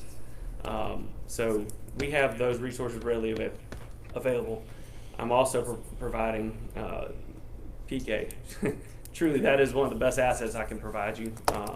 She has a lot of years with Blue Cross Blue Shield. She has a lot of years in this business. We're bringing plenty of years in our own right. But she can navigate Blue Cross as well as anybody out there. And I do want to point this out. Blue Cross is Blue Cross. They are going to act for Blue Cross. I cannot factually say what Blue Cross or Blue Cross will not do or will do. They are the administrator. No broker can make that assumption or can represent them in that way. We also have a lot of other resources. We have people to help make sure you are, literally all they do is they consider PBMs. One of the issues with Blue Cross as an ASO is they will not let you change your PBM. That has become, obviously, as y'all are probably aware, pharmaceutical benefits have become extraordinarily expensive. That would be, in my opinion, one of the only downsides of remaining with Blue Cross. But they do a fair job, a pretty good job with that. But they provide their formulary. Sorry, slipped my mind there. And you are stuck with the formulary that they provide. There are other PBMs out there that can provide different formularies that are more limited in scope, which does create savings. But we have people that look at the formularies, make sure that it's the right one for y'all. We have people that look at your benefit plan and also make sure that we are making the changes that are best for y'all, or at least providing you with the options. We have HR people, we have wellness folks, and I will point out that most of these are on, which page is that on, PK? Page 7. So this is a full service. We've actually added a couple other on there. Worksite, you're gonna have to help me with that. It's worksite management, or workforce management. Yeah, so we have a workforce management department in a time where it is hard to maintain employees. They're there to kind of help you navigate that system, make sure we're staying on top of FMLA and all the things that y'all are required to do. I also do want to point out y'all are a governmental plan, so y'all are not exactly required to follow all of the ERISA guidelines either. So y'all actually have more flexibility than almost any other plans that exist. Did that answer your question? I hope it did. Just one comment is we're an international corporation. We have 14,000 employees. 15,000. 15,000 around the world. We have 500 right here in this area. We have 120, I think, in Mississippi. 120 in our Midland office and Oxford office. We are readily available. I remember going to Tishomingo County one time, and the guy said, "Well, you're a long way away," and I said, "But you called me, and I got up at 4:30 in the morning, and I was here at 9 o'clock." And I make that commitment to y'all. I mean, if you need us, we're here. We're not, 2 hours is no big deal. In fact, I'm going to have lunch with somebody that I'm making a proposal to in Columbus. So we're in Lee County regularly as a client, Calhoun. I know it seems, aloof down there in Jackson, but we're not far. I would rather be here, to be honest with you, than Jackson. No. And we talk. Appreciate that. I want to talk a little bit more about the grandfather, and Yes, you sir. mentioned about the only way we would lose that if we change benefits. But you also said would you look at that plan and I am analyze constantly our evaluating benefits it. to see. And when we talking grandfather, we talking just a little small amount of space time here. And you said something about in January we're gonna start over anyway. Well, Those are two issues. grandfather. Yeah, tell me what That Definition. we're referring to the benefit period, and I think she was asking, like, if we were to take over as the broker, could we basically move what's already been paid towards people's deductible and out-of-pocket maxes? Right. And my answer to that would be, we're not switching from Blue Cross. So as of this moment, they manage those, and I would not ask to change it from that. So they would continue to manage it, and then January, your benefit period starts over. Everybody's deductible is reset, same as your out-of-pocket max. It would also be reset at that time. So That's what I was issue- asking. So we were basically talking about from now until January, as far as just if we were to grandfather. want to Okay. transfer the deductible, I would say it is pretty much a moot point on this particular issue. That's only if you would change gears, sir. Let me answer the grandfather. Okay, we have a number of governmental plans. They gave up their grandfather status. Now, why would they do that? Because I agree, if you can keep it, you should. If your claims get out of hand, okay, the only way to affect your claims is to change your benefits. For instance, in the past several years at Lee County, we went from a $500 deductible to a $750 deductible, okay? Now you'd say, well, that ain't very much, but 10% you lose your grandfather status. So that if I went from 500 to 600, we lost grandfather, okay? So if you make it approximately 10% benefit change, then you lose your grandfather status. And while there, Can I ask you a question? Is it 10 or 5%?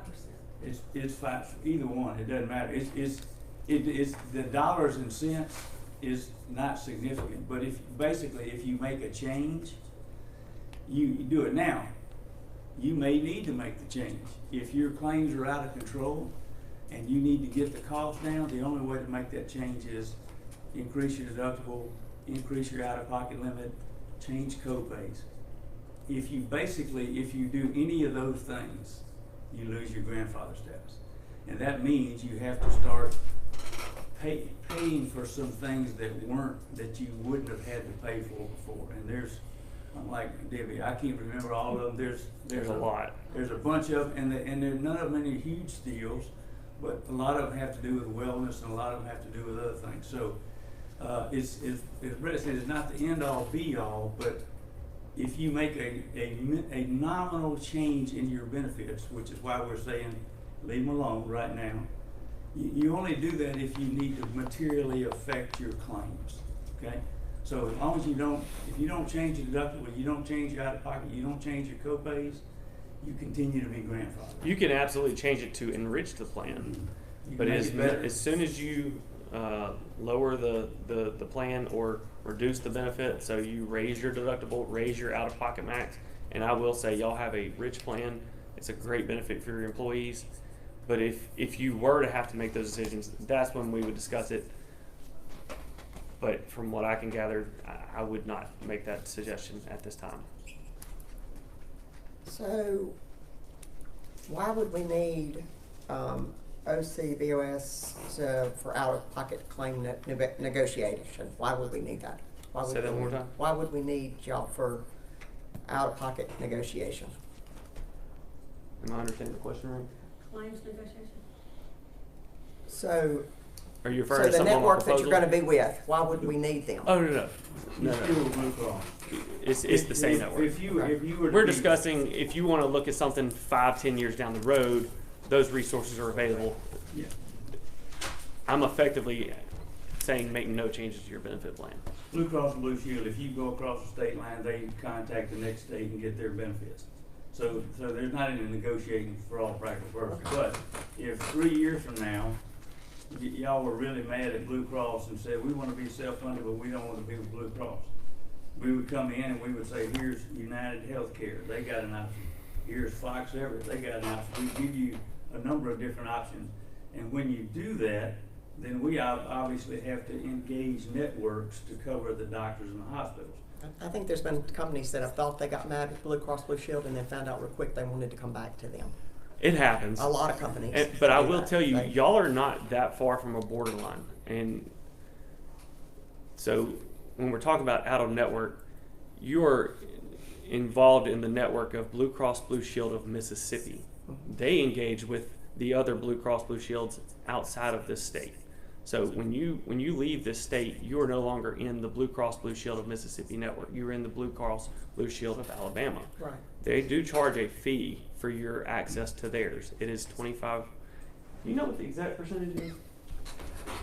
They charge. It's called a blue card fee. So if you ever see that on your plan, that's what that is. But everybody manages their network. Anytime you step out of network, it's typically at a percentage of savings. Anything else, supervisors, y'all want to hear in this group? And that is a list I see, or Mr. Orlando. We appreciate you coming. No. What I heard is bigger is better. That you have more resources to offer. And what I heard from Miss Debbie is she's been a loyal patron and keep money local. So Yeah, I understand. Bigger is not always better, but we do have the resources to meet the needs for Occupy. And I do want to point out, when we were discussing becoming part of Hub, that was a point me and Dad. This is my dad. Just to clarify, that's how I ended up in this business. We had the discussion of what does that look like being part of $15,000 employee group. But I will just tell you, with Hub, we have the size where we need it, but we have the smaller, more focused group here also when that's to your benefit. I don't answer to anybody hardly. I mean, we have people that ask us about stuff, but we work within our office pretty much in our own capacity. We're allowed. Can I ask you a question? Yes, ma'am. Are you certified with Blue Cross? I am not, and I will not have. Our company, and I will clarify that, if I hand you an AR, it will have Grant Brabham's name. So y'all aren't Blue Cross? no. Our company Oh, yeah. does represent Oh, Blue Cross Blue Blue Cross. Shield. Okay. I'm not a Blue Cross agent, but we have 20 or 30 or 40 in our office. We absolutely can represent Blue Cross. So I basically, think that's what the question was. We can answer. So I understand what we're talking about. So for me, we're not talking about changing any benefits. We're not talking about leaving Blue Cross. Mainly what we're talking about is who's gonna work with our administration to administrate and offer the services in a timely manner for our employees. And who's That's gonna help work with basically- But it won't be Brett. Yes. No, I'm not saying that. I'm just saying the discussion is not about changing benefits or leaving Blue Cross. It's basically about who's gonna work better with our county administration to offer our employees what they need in a timely manner. I think that's all this discussion mainly is. And you're saying what you can do for the county, and they're saying what they Well, can I'm do. saying what I've done for the Yeah, county. I understand that, Dave. I'm just, But I understand, yeah. but I've been here. There, I listen, I understand, but, and I'm not cutting you off, but we were, I'm just talking for me now. I'm not downing you in any way, or uplifting them in any way. I'm just saying what we're discussing here. The attorney would like to ask a question. I have one Yes, sir. question, and I have no idea how this board is going to go. Yes, But sir. I know that Mr. Lois and I are gonna get questions, even if it is from now until the end of this year. Will our employees see anything different from now? In other words, will they see a change in having to recalculate the amount of No. deductible? No. No, sir. They will not know. That is as clear as I can be about that. Yes, sir. Okay. No material. That's what I needed to know.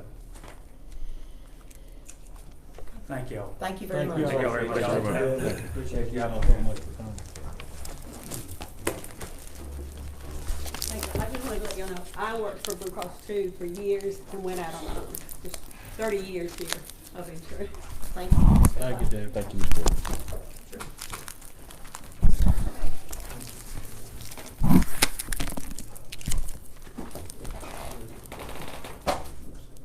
Y'all want to take some action?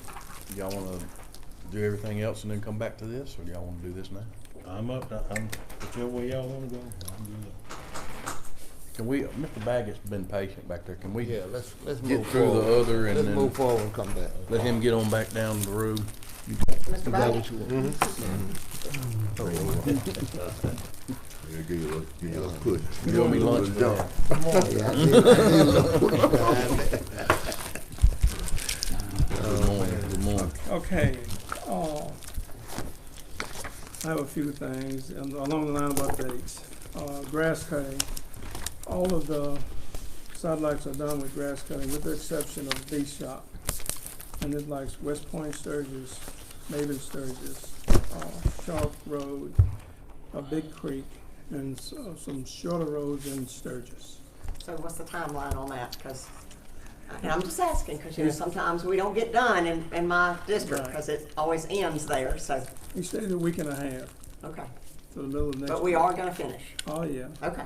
And Well, we got a tropical storm coming. really, when? At the end of the week, hurricane coming in. Okay, Tis the season. okay.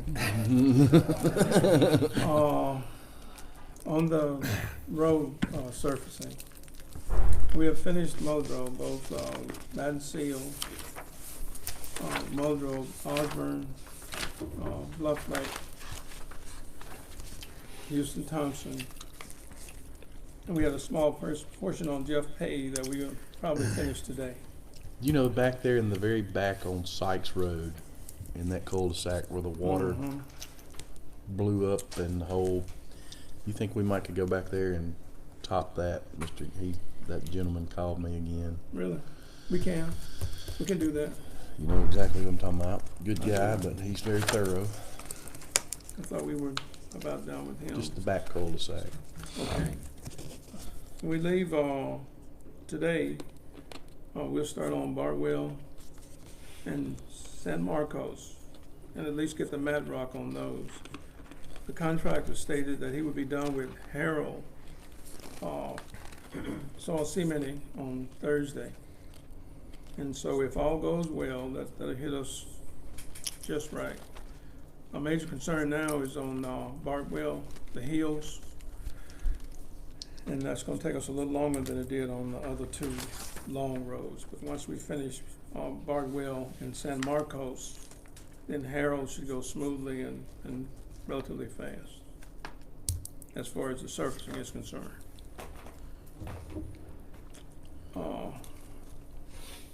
On the other roads that the contractors are doing that already surfaced, we're gonna come back to those in the spring and seal those. All those require being sealed, like Riviera.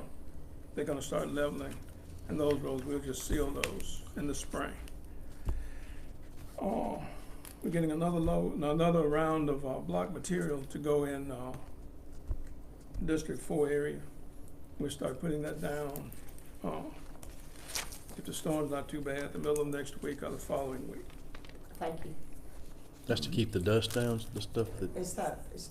We were replacing the gravel with the nicer surface, Yeah. and this is something, the reason he's been working on everybody else's roads is because he can do this when it's wet. And so he just said, Brickley, can I put all your road work off until winter? And I said yes, to allow him to do more in the other districts. Okay. So we're just about to get started. We also try to get Harris and Harris Hertz and ready so we can put the pressure run down on those. And we can do that even after it rains. If we can manage to get those done this week, we'll get most of Harris. We'll finish putting the pressure run on Hurst, and then we'll move over to Osby and try and start to widen it.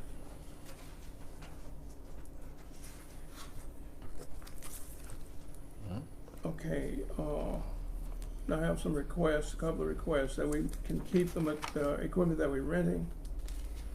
Some of the POs are gonna run out before the next meeting, so I would just like to request that we keep the broom, the mini hoe, and we have 2 packers. Okay, the request for Mr. Baggett is the PO is gonna run out, that we keep the broom, a mini excavator, and 2 packers. I need a motion, please. So moved. Motion by Supervisor Montgomery, second by Supervisor Williams to keep these items on rent. Any further discussion? All in favor? Aye. Motion passes 5-0. Okay, now, regarding the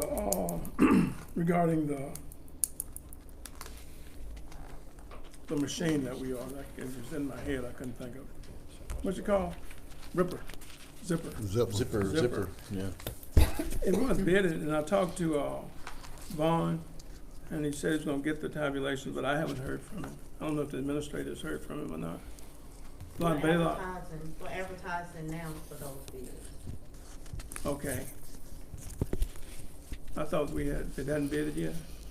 They did, but I wasn't aware of the bid taking place. Oh, okay. So I told him that. Okay. And he sent it to me again, so we're advertising now. Okay. All right. Well, that's all I. Anybody got any corporate request or anything for Mr. Baggett?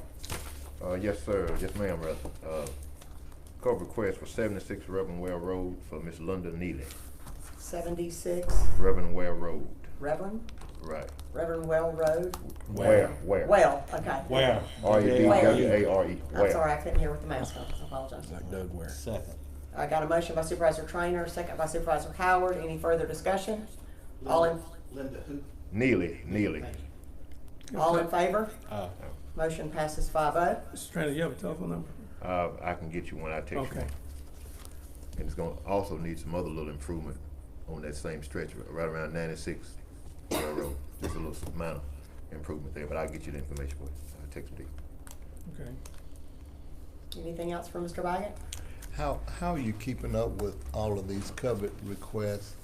I know it seems like there's a delay from the time that we issue them and the time that they are completed. is there a problem with manpower to be able to install them fairly quick? It really, Mr. Williams, it depends on the area. It depends on the area they're in.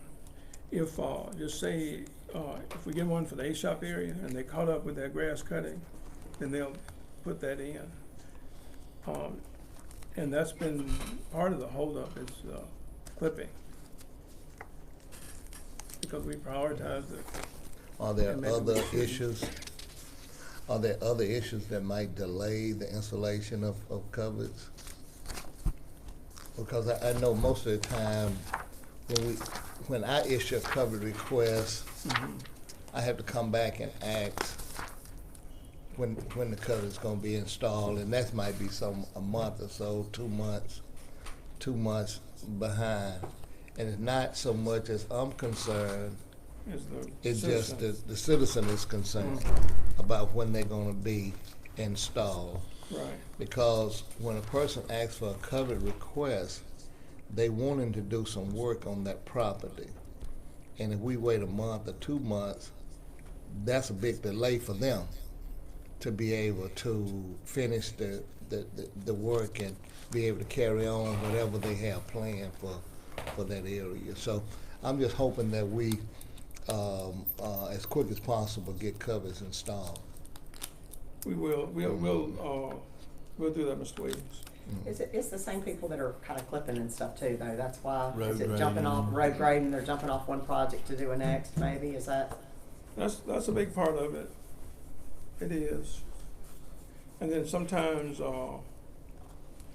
we'll put a work order out and, I'll look at the worksheets and it will say that it's been done. And, sometime it hadn't been done. And so part of it is not, on my part, not following up, just taking the words of the people that are supposed to be installing. Now, it doesn't happen a whole lot, but it does happen. It does happen. And it seems as if those individuals should be able to coordinate their work service to be able to spend 2 hours or so putting in a cover and then going back to doing whatever else they need to be doing. It's a matter of scheduling their work day, I think. Yeah. All right. Any further? I got a question. You know, we had a workshop back here not long ago, and we discussed several things within our road department. I'm still of the suggestion that we need to plan a road department summit for our road department. And my vision of that is bring all of our members of our road department here to the courthouse one morning, maybe about 8 o'clock, plan the summit for about an hour, and see if we can identify and flesh some of these things out of some of the challenges and issues that we're having in the road department. And that's my suggestion. I hope the board will strongly consider that, because I think that our road department is a very, very important part of what we do in the county. And I think we need to have it operating at its maximum level of what it can do to accomplish things we want to accomplish in this county. And when I went to the meeting the other day, I think the personnel board, I think we had a presentation from the state personnel board about some training and some other things that could possibly be utilized in the county, not only in the road department, but in some other departments in our county. You know, dealing with just simple things that sometimes we take for granted, you know, in organizations. So I suggest we maybe plan a summit and then put some more focus on training and things of that nature that can help us to be more effective. And I know things are getting to slow down, you know, because of the season. And I really would want us to really consider that. So that's one of the things I wanted to bring for the board to consider. You got any timeline in mind? It could be just as soon as soon. I mean, it doesn't have to be. I know we got storm coming in the weekend. I'd say sometime maybe December, you know, at the latest. I would like to get it in before the first of the year. So whatever plan that we come up with, you know, we can, you know, hit the new year going and move good with it. And I just really think that we could be. I think we've accomplished some great things, but I think there's some little things that keep us from being better than what we are. And some of it is communication, some of it is expectation, and some of it is actually just follow through, you know, kind of like what you mentioned here today. And so whatever we can do to make it more effective, I'm willing to do that. Some of this is personnel matters. So I'm wondering, how can we coordinate an activity like that and involve personnel issues? Now, I think where you might want to go with this is that you keep the summit as small as possible, rather than have a whole room of people with a whole lot of unnecessary confrontations. It seems as if there was an issue with the road department, we would start off by bringing the road foreman in and let that road foreman come up and express his or her concerns and resolve those concerns, rather than having what you call an open summit for things to get out of hand. I think you can control it. The only thing about these little small meetings is things have a tendency to change. You know, one thing is said here, one thing is said there. I think we need to have everybody in the room, so what can be said, it won't be no misunderstanding of what's said. And this wouldn't be a private meeting. This would be a public meeting. You know, because I really think that where we're trying to go would be worth that effort. And I believe you can control it. You can facilitate it, and you can control it to the point where it can be beneficial. I mean, you don't have. We're not getting off into personal stuff. We're not talking about that. Just suggestions. Right, just suggestions. I mean, you know, it could be just suggestions. We don't have. I mean, if we got another one, we just suggest. I agree. I don't think it would need to be just a free fall, but some structure to where, you know, you bring everybody in like you're talking about, and you know, sort of talk about addressing things. But I'm in agreement with it. I think we need to come up with a plan before we say this is what we're going to do. Let's come up with a plan so we can say this is how we're going to do it, rather than to say we're going to have a summit. Well, we don't really know what you mean when you say that. So I would go along with something that we had some drawn out plans established, how we're gonna coordinate it, how we're gonna manage it, and to keep things from getting out of hand and a lot of unnecessary confrontation taking place, that not being productive at all, but just people leaving unhappy and still haven't accomplished anything. So let's develop a plan in terms of what we're gonna do, how we're gonna do it, and how we're gonna outline it. And I don't, of course I don't have a vote, but Mr. Trainer, I do think that it would be good to do that. It would bring, especially if it could be coordinated with, not coordinated, but if it would give some direction to the road department employees along the line of them knowing that the supervisors are concerned. Frankly, a lot of the things that I'm hearing now is that the supervisors aren't concerned. That it doesn't matter how much you do, that it's not, you know, it's just not enough. And, you know, we continuously trying to increase our production, and so I think it would be good, and especially the training aspect of it, because we have people that need to be trained in certain for certain tasks that cost money. Some training is you get some training out of Jackson that's free, but significant training actually costs money. And so I think if it's structured well and we don't have a lot of people just throwing raw eggs and tomatoes at me in particular, then a lot could be accomplished by having a meeting like that. If the agenda was set and people understood the kind of meeting it was, that we were coming together to talk about production and not talk about pay increases. That needs to be made very clear prior to the meeting. And that's in my opinion. And so I think it would be good. If it's the whole board, it would need to be publicized as to what we're doing so that we don't mess up under the sunshine law, just to throw that out there. Yeah.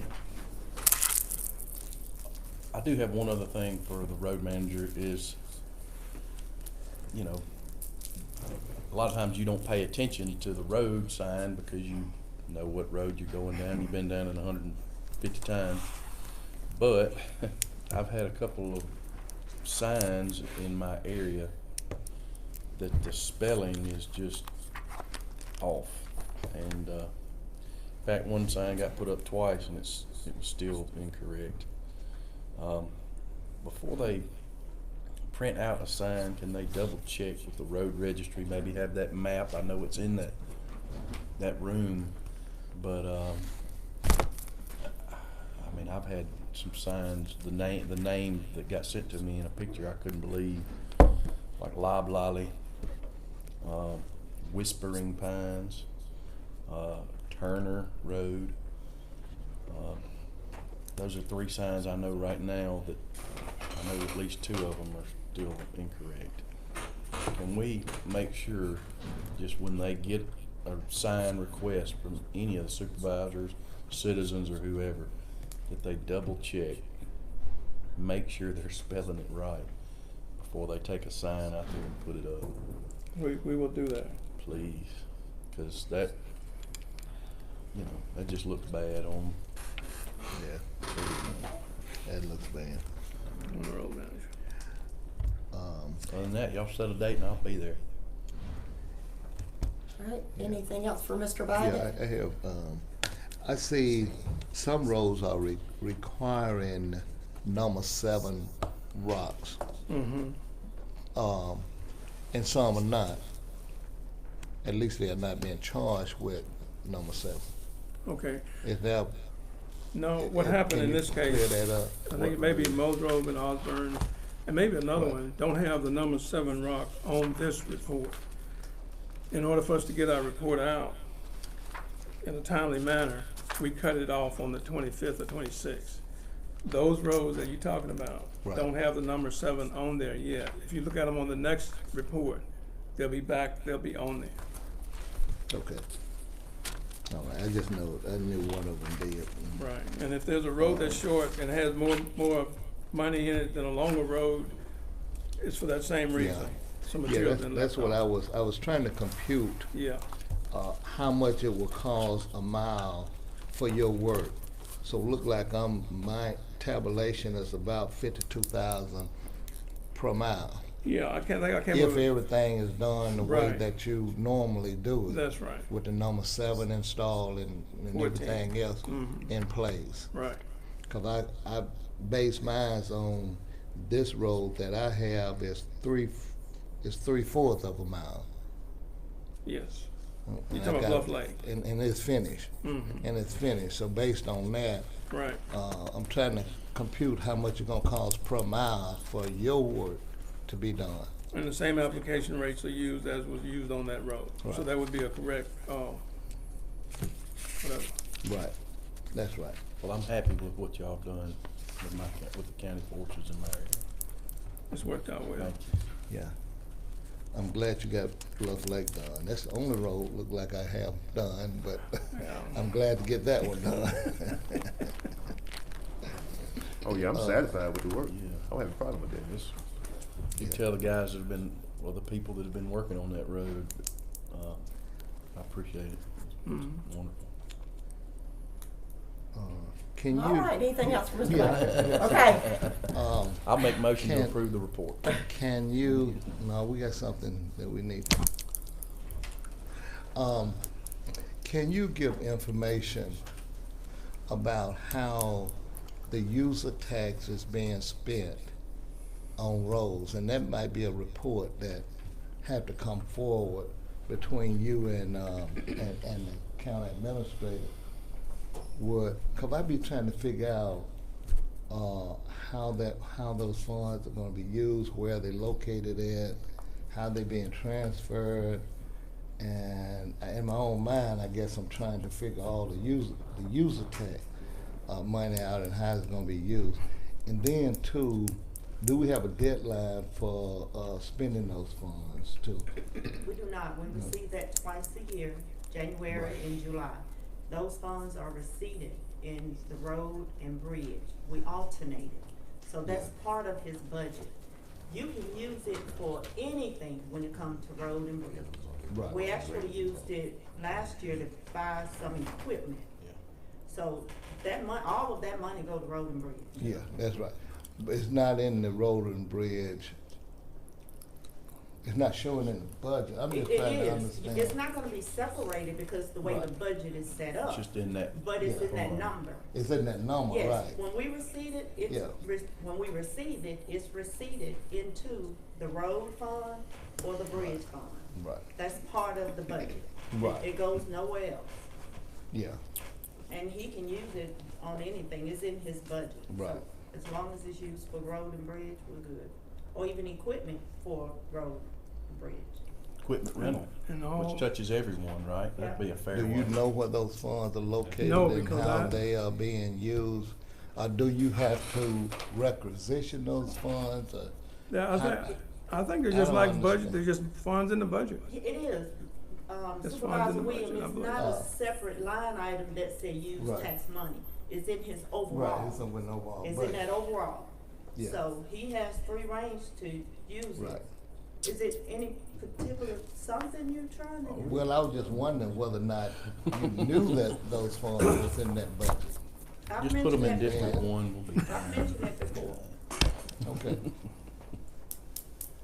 It's not in general county or any other fund. It goes strictly to road and bridge. All right. okay, I can make sure the report. Make the I'll motion. put a report in your mailbox to show you that. okay, All thank right, you. you're welcome. Thank you. Okay, we got a motion by Supervisor Montgomery to accept the, acknowledge the road manager's report. Got a second by Supervisor Howard. Any further discussion? All in favor? Yeah. Motion Aye. passes 5. What? None? Alright, Motion passes 5-0. Who made the second on that? Howard? Okay. Do we wanna go back and do the insurance now? Let's just get it all over with, and then that way we can, Okay? that way we're done. All right, Chancery Clerk business, Ms. Livingston's not here, but Mr. Lois is going to go through that. No CD purchase for the month of October. You know, Motion to acknowledge that. Supervisor Trainer acknowledged that there's no CD purchase for the month of October. Supervisor Williams seconded that. All in favor? Motion passes 5-0. That's it for Chancery business. Can we do the county stuff individual? That's, I went back to that. I thought this was. Okay, okay. Can I ask you on the personnel tab, that first, the payroll sheets, that very first one on the top, is that a new position? It is. Is that something we worked in the budget? It is. Actually, we hired one at a time, for that, but the gentleman didn't stay on a Okay. couple years ago. So that's budgeted for. That's needed. We have one person overseeing building and ground.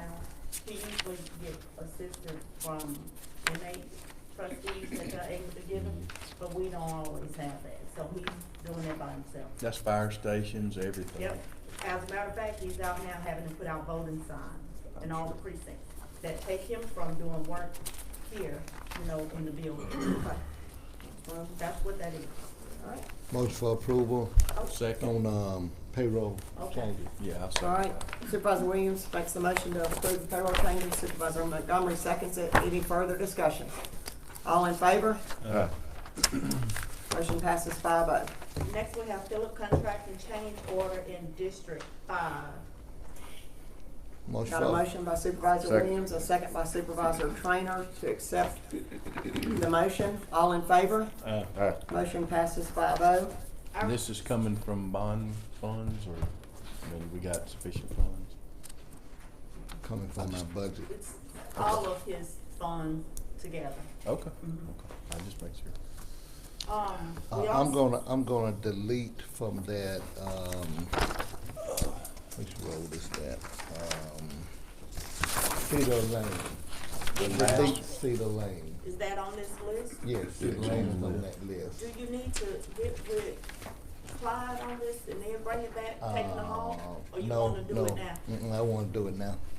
Okay. approve everything except Cedar Lane. All right, he wants to amend his motion to approve all the bids and except Cedar Lane.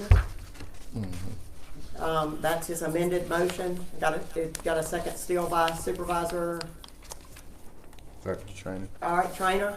All in favor to accept the motion amended. Passes 5-0. Okay. I'll get this to, Brian also, and let him know. Thank Next you have the Trimcane Water Project from Tombigbee River Valley. So move motion we approve. Oh, Second. Okay, I would just like to make discussion about that. The Trimcane Watershed Project, I want to echo what was sent in the emails this morning that I will forward to y'all into the press, or this weekend. That we don't know what the Trimcane Water Project is. Nobody has come and explained that to us what it is. So how can we do a study on something that we have no earthly idea what it is?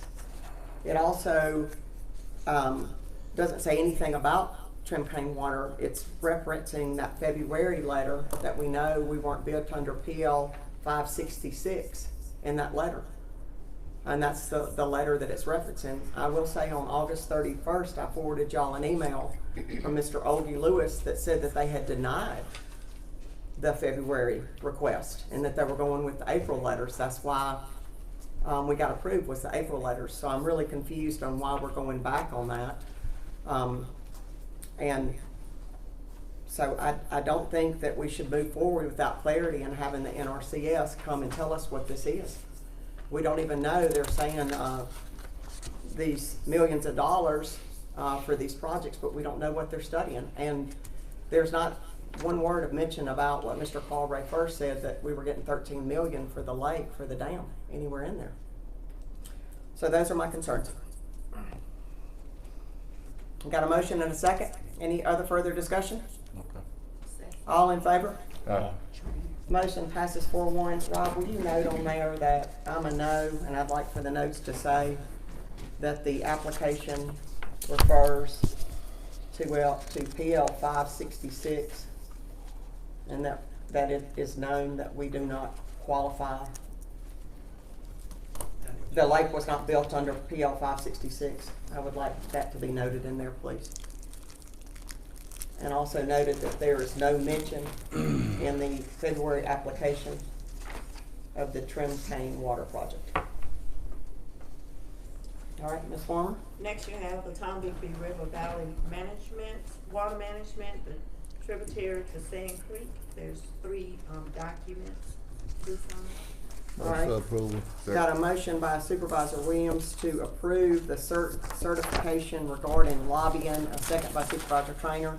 Again, I'd like to discuss that just a minute. What this is saying is that we've never asked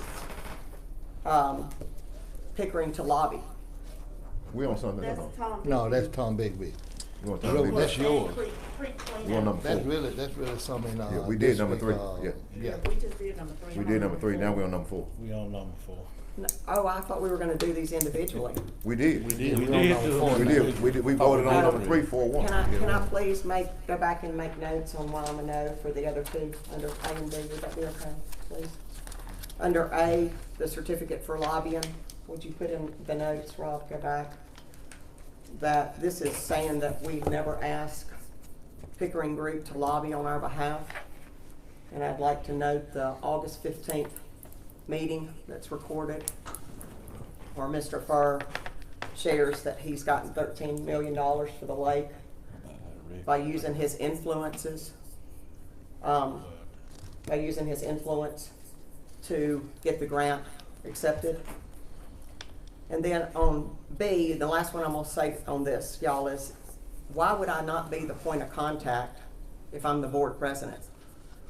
Because you refused to participate.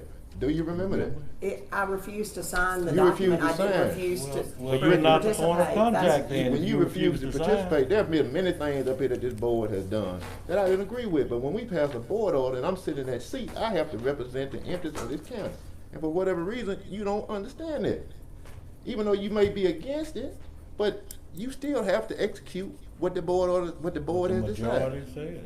And when have I not done that? When you didn't sign that, and when you do not sign things, everything is time sensitive.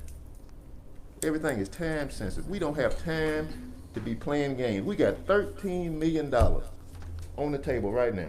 That we have not seen. And you will No find out documentation to $210 back that up. What is it? Is this not documentation from NRCS with the letters and everything? No, it doesn't say it anywhere in Well, there. what you should do, you should contact the state auditor and ask that this whole situation be investigated. That's what you should do. And be through with it. If you think we've done something inappropriate, just notify the auditor and let them launch a full-blown investigation. And any other federal funding that has came down into your district or anybody else's district, let's just investigate all federal funding that has come to Octavia County for use and be You done don't with think it. it looks bad on the supervisors? that It looks we bad told- that we're working together and you working in a different direction.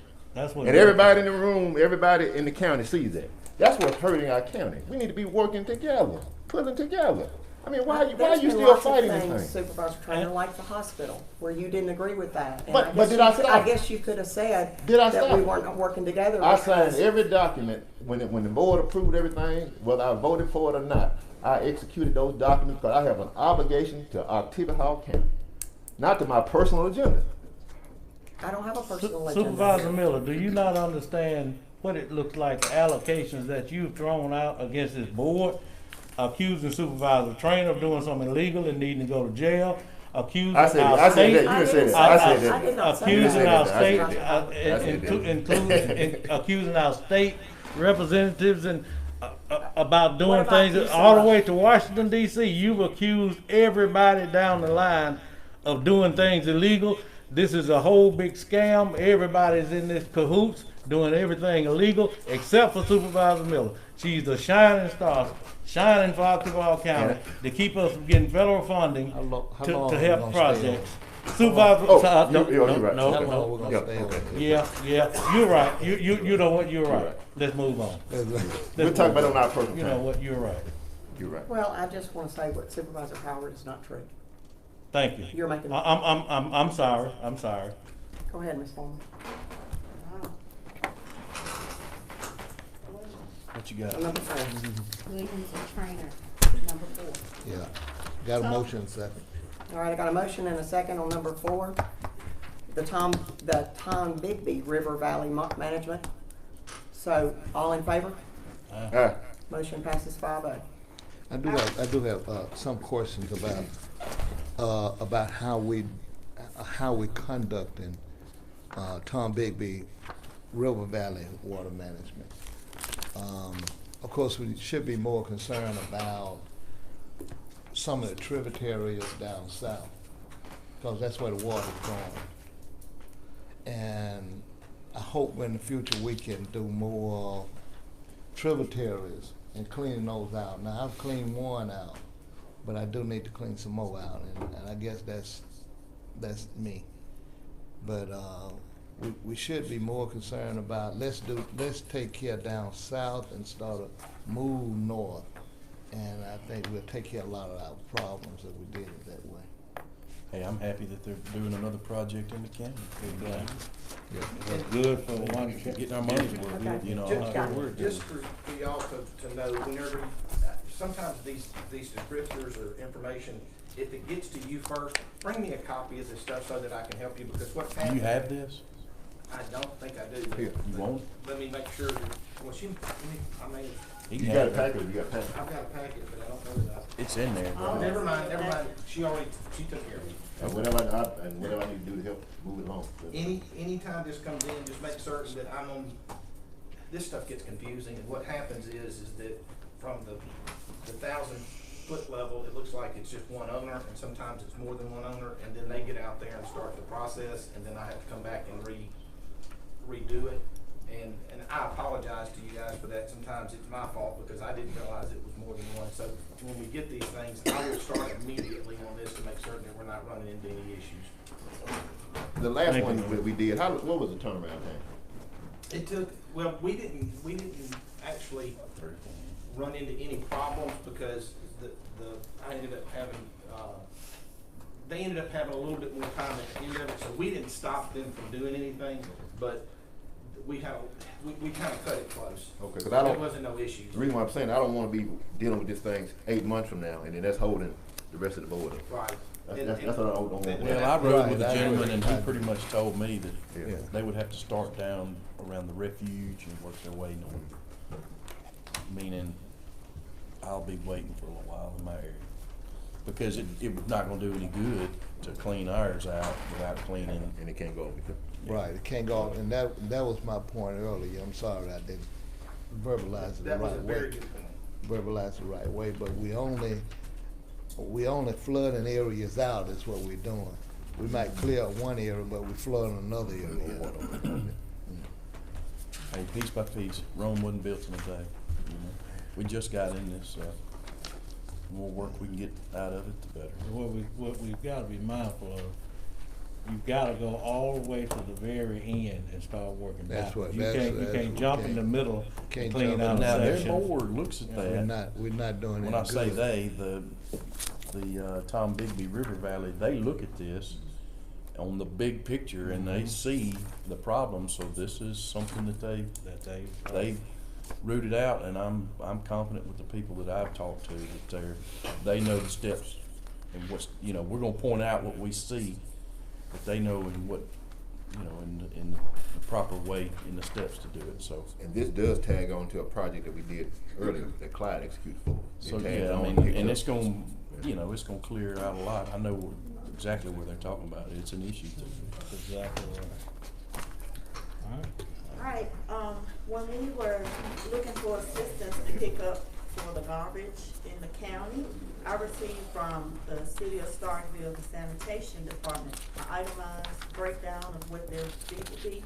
I don't know, is that service still needed at Well, this time? let me talk about that just a little bit, quickly if I can. Vice Mayor Perkins reached out to me and relayed to me that the Mayor Spruill offered a helping hand with us, with our garbage pickup. You know, we were having all kind of trouble keeping up, and it was due to uncontrollable circumstances. And basically what they did was draft an interlocal agreement that can be signed between the city and the county for garbage service pickup. Now, what I did relate to them was, at the beginning, I asked them to talk with the Golden Triangle Solid Waste, because we cannot enter Golden Triangle Solid Waste into a contract. Now, Oktibbeha County and the city of Starkville can enter into a contract between themselves. And I think it's a good thing if we do, because that's a tool that we can put on the shelf, because I think the agreement states on an as-needed basis. As needed. So, That's right.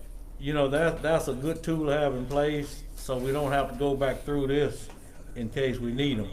But before we can really do anything, I think we would have to coordinate with the Golden Triangle Solid Waste because of a couple of things. They know the route, they know the areas that they would actually need help in if we decided to call upon the services of the city of Starkville, and things of that nature. So I think it's a good thing to go ahead and get this interlocal agreement in place. Yeah. And that way we don't have to go back through that part of it, but if we need them. I guess my question, and of course that's Supervisor Williams and Howard, thank y'all for bringing this to us when, where we've been. But my question is, in other words, I understand the agreement would be between the county and Starkville. In other words, my question is, who's gonna pay? And I see what this is, basically the rate for a truck per day. With the men and the fuel and the truck and Yeah. in other words, now I guess my question to Golden Triangle is, in the event that they're not living up to their contract, and I know they're doing all they can to do that, but since they're the ones that are not picking up the route that we contracted them out to pick up, who's gonna pick up the bill? Is that gonna be us, or is that gonna be them?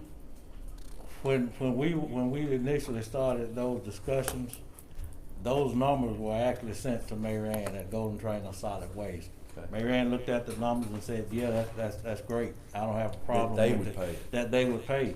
I don't have a problem with it. I think the one thing that sort of slowed it down, now they've sort of gained traction now and caught back up, but the one thing that sort of slowed it down was this, the proposal was for a truck, a driver, and a hopper on the back. Now, Golden Triangle Solid Waste, idea was a truck and a driver, and use Golden Triangle's hopper simply because the hopper would be able to tell them what route, where they need to go. When you say After hopper, you mean? the person on the back of the truck Okay, that jump okay, off okay. and grab the Okay. can. Yeah, okay. Golden Triangle, thought process was they would put their hopper on that truck, and that way he could tell a truck driver Go here, where to go go, there, take yeah, a right. which route they need to run. Okay. And, at that time, I think that agreement said, no, we want our Our driver, people. our truck, and our hopper. And so that sort of slowed it down a little bit, but I don't think it's anything that can't be worked out, because we started from the starting point that we wanted to do it, we needed the help, so we just needed to work out a few details. But it sort of entering into the agreement between Octavia County and the city of Starkville is great. But we would need to work out now, okay, so you having trouble right now getting the garbage picked up. We've got a tool in our tool chest that'll help you do that. Tell us which areas you need that done in, and then we'll negotiate the cost.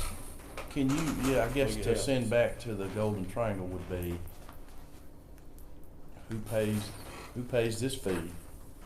And then the personnel issues, whatever, tell them to give us their recommendation, If we agree to do this as this sits, I'm not suggesting what we do with our Mhm. other, but if we are agreeing with the city of Starkville that we're responsible. to pay this to bill. pay this. Right. Now, that doesn't mean, and to Yeah. Supervisor Howard's point, this is part of, this may be part of the solution, this is not the whole solution, is that a fair? That's correct. Right. That's just an extra tool that we've got sitting there.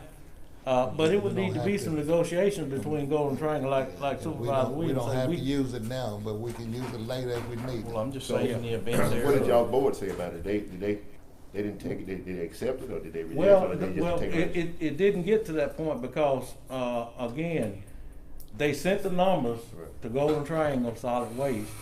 The numbers look great, but the issue was, okay, Golden Triangle Solid Waste was thinking, we'll use your truck and your driver, but we'll use our hopper. Our hopper would tell them what route to run, which direction to go. All right, well, let's take it further, and as far as the personnel are concerned, let's assume we've worked it all out, that we know this is the truck, the fuel all the prices are worked out, everybody's kosher with it. In other words, we're, like our attorney said, we're in contract, city and the county. Is the Golden Triangle, assuming that the personnel issue is worked out and okay, are they okay? When I say they, the Golden Triangle, can you ask them if they're okay with paying the bills that we would be sent from the city to be able to live up to their contract expectations? I'm just saying, And you're right, and that's the Somebody's gotta details ask I the was question. talking about. Yeah. Need to be worked out, and our attorney would need to work with Golden Triangle Solid Waste to hammer out some details to say, what would you all pay? Because you can't keep up with the garbage, but Octavia County has a tool in place. is your attorney still the same guy? Shane. Shane? Shane. Shane. Shane Tompkins. Yeah. Shane. Shane's a great guy. Yeah. Could you, and I mean, I'm not Oh, putting no, words in your mouth. absolutely. Could you I get knew with it was him to detailed see needed. what they would want from us? Of course, the city has given us what their expectation is. But and also assuming we work out the personnel issue, are they okay? Can the hopper from the other person stand on the back of the city truck for liability reasons Yeah. and insurance reasons because they're not a city employee? That may be why. it went On this their way. vehicle, right? Just. So. Yeah, but here's the details that gotta be worked out. Now, how do you send the city out with that driver, that hopper, and that truck to run a route? Do they have a radio? I'm just saying radio. Yeah, I'm sure they communication. got radios, They but could patch into another, hey, can y'all, you could even have a truck from the Golden Triangle to say, hey, I'm just putting a place out. Let's just say, hey, out here in Clayton Village, we got trash running all over the place. We're gonna go into Bel Air, subdivision. Okay, why can't the Golden Triangle have a truck working in tandem with the city's truck and say, hey, we're going straight down this long straightaway, you take a right, a left. Just stay in there, follow one another. I don't have any problem working out whatever details we need to work Yeah, out. we got to work But, on but, that. but now here's the deal. The Golden Triangle Solid Waste, we're one partner. They've got Lowndes County, they've got Webster Columbus. County, they've got the city of Columbus, they've got the city of Eupora. So it would Yeah. need to be some sit-down negotiations, work out details as to if we needed it. You know. Yeah. This is a question, do we need to do this today, or can we wait till we have all the rest of the I information? think we need all We caught up pieces. now, I believe, haven't we? Yeah, we're pretty Or much. as I know, I caught haven't up. gotten any calls, so I'm assuming I no got calls one, and and caught we're up. good. My suggestion is, let's table this and put it on the next agenda, and maybe by then I can get with Shane Tompkins as well as the attorney for the city, make certain that we have our ducks in a row. That way, all three entities, It's- what that's fair. expectations do we expect from one another? Yes, sir. And that's a what I- fair, that's fair for them as well. The city can only pick up on Wednesdays too, right? Wednesdays, Right, right, yeah. that was another, Okay. the cities could only make themselves available on Wednesdays. Only on. So it's one And, day, right? yeah, and so it was a lot of details that needed Be to be hammered out. worked out. And that was gonna be sort of like the same, just another tool that was Yeah. available. Yeah. I think everybody can work it out. It's just we need to sit down and work it out. I mean, what are their expectations? Right. What's the city's expectations? We need to voice our expectations. Because the Golden Triangle would need to know, okay, how many trucks can you offer us on that Wednesday?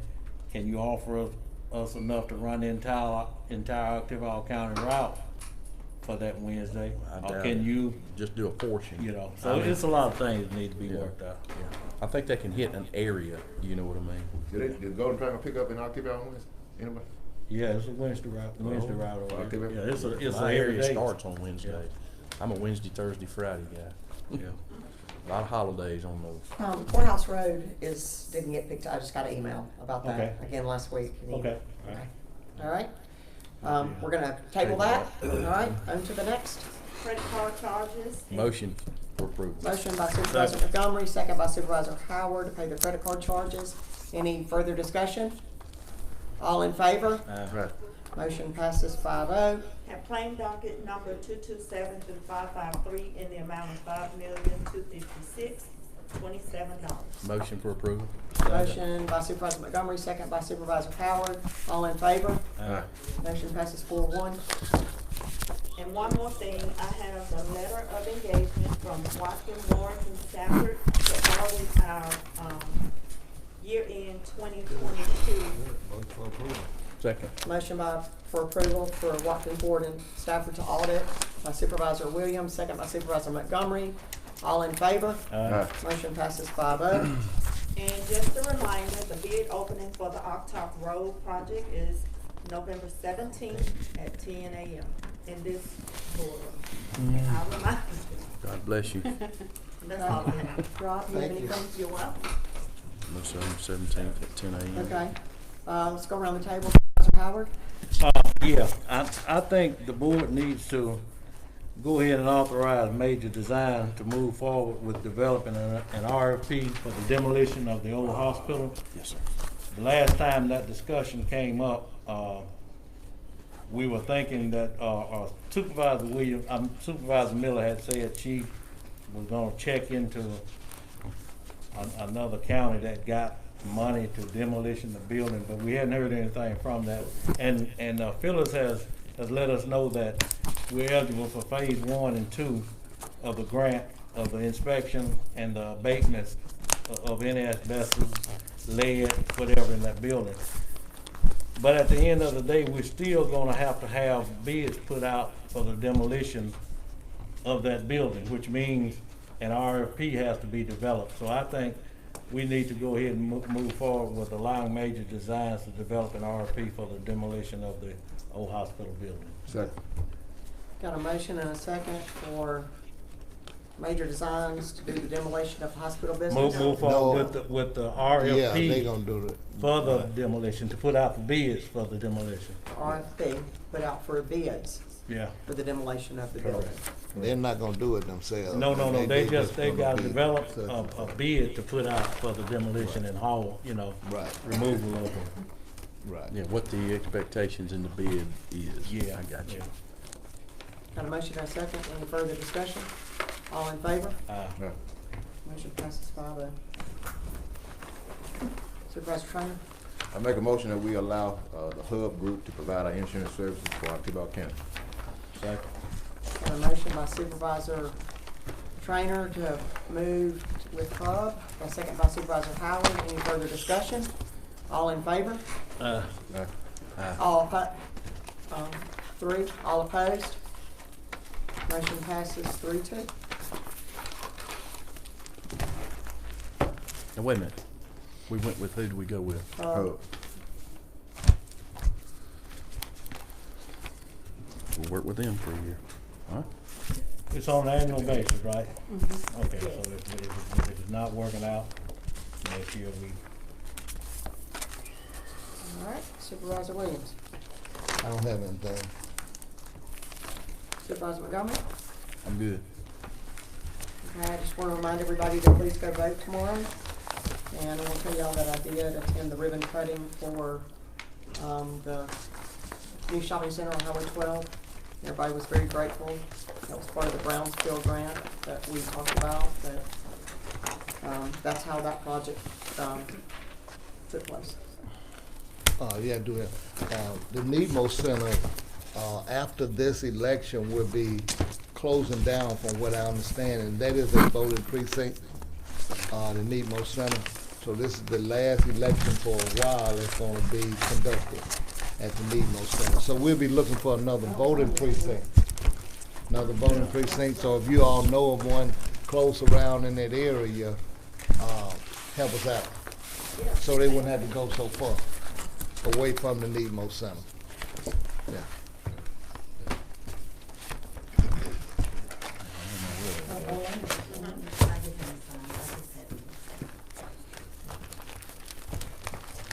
That's all I have. Is the museum in that area? Heritage Museum, is that in? Yeah, that the in District five? museum is there, yeah. I mean, is that in the I was district? thinking All about right, that. nothing though. else, can we stand adjourned That's good. Can we I stand would- adjourned to the 21st So moved. at 9? So at moved. 5:30? So moved. I don't care. Y'all pick the time, I'll be here. Yes. What time? Oh, that is the week of Thanksgiving. I don't know if that's gonna have any impact on it though.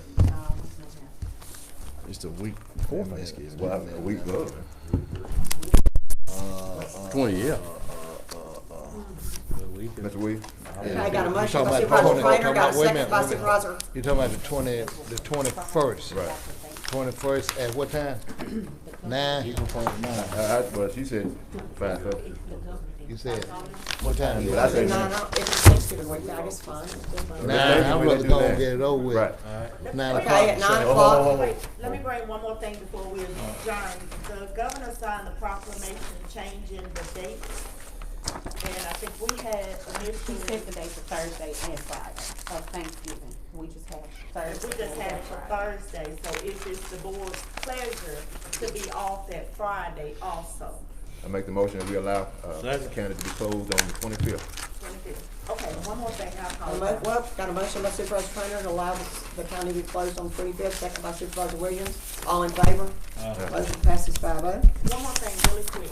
Y'all know Judge Howard is retiring this year, and I was approached by someone of the court asking if the board would be willing to let them name one of the courtrooms in honor of him for all his years of service at the circuit court. Yeah. I told him I'd bring it to The largest. Judge Howard. Oh, Yes, he's retiring, so if it's the board's pleasure, I just need to go back and tell them if y'all will let them name one of the courtrooms. I make the motion that we allow the large courtroom to be named after Judge Lee Howard.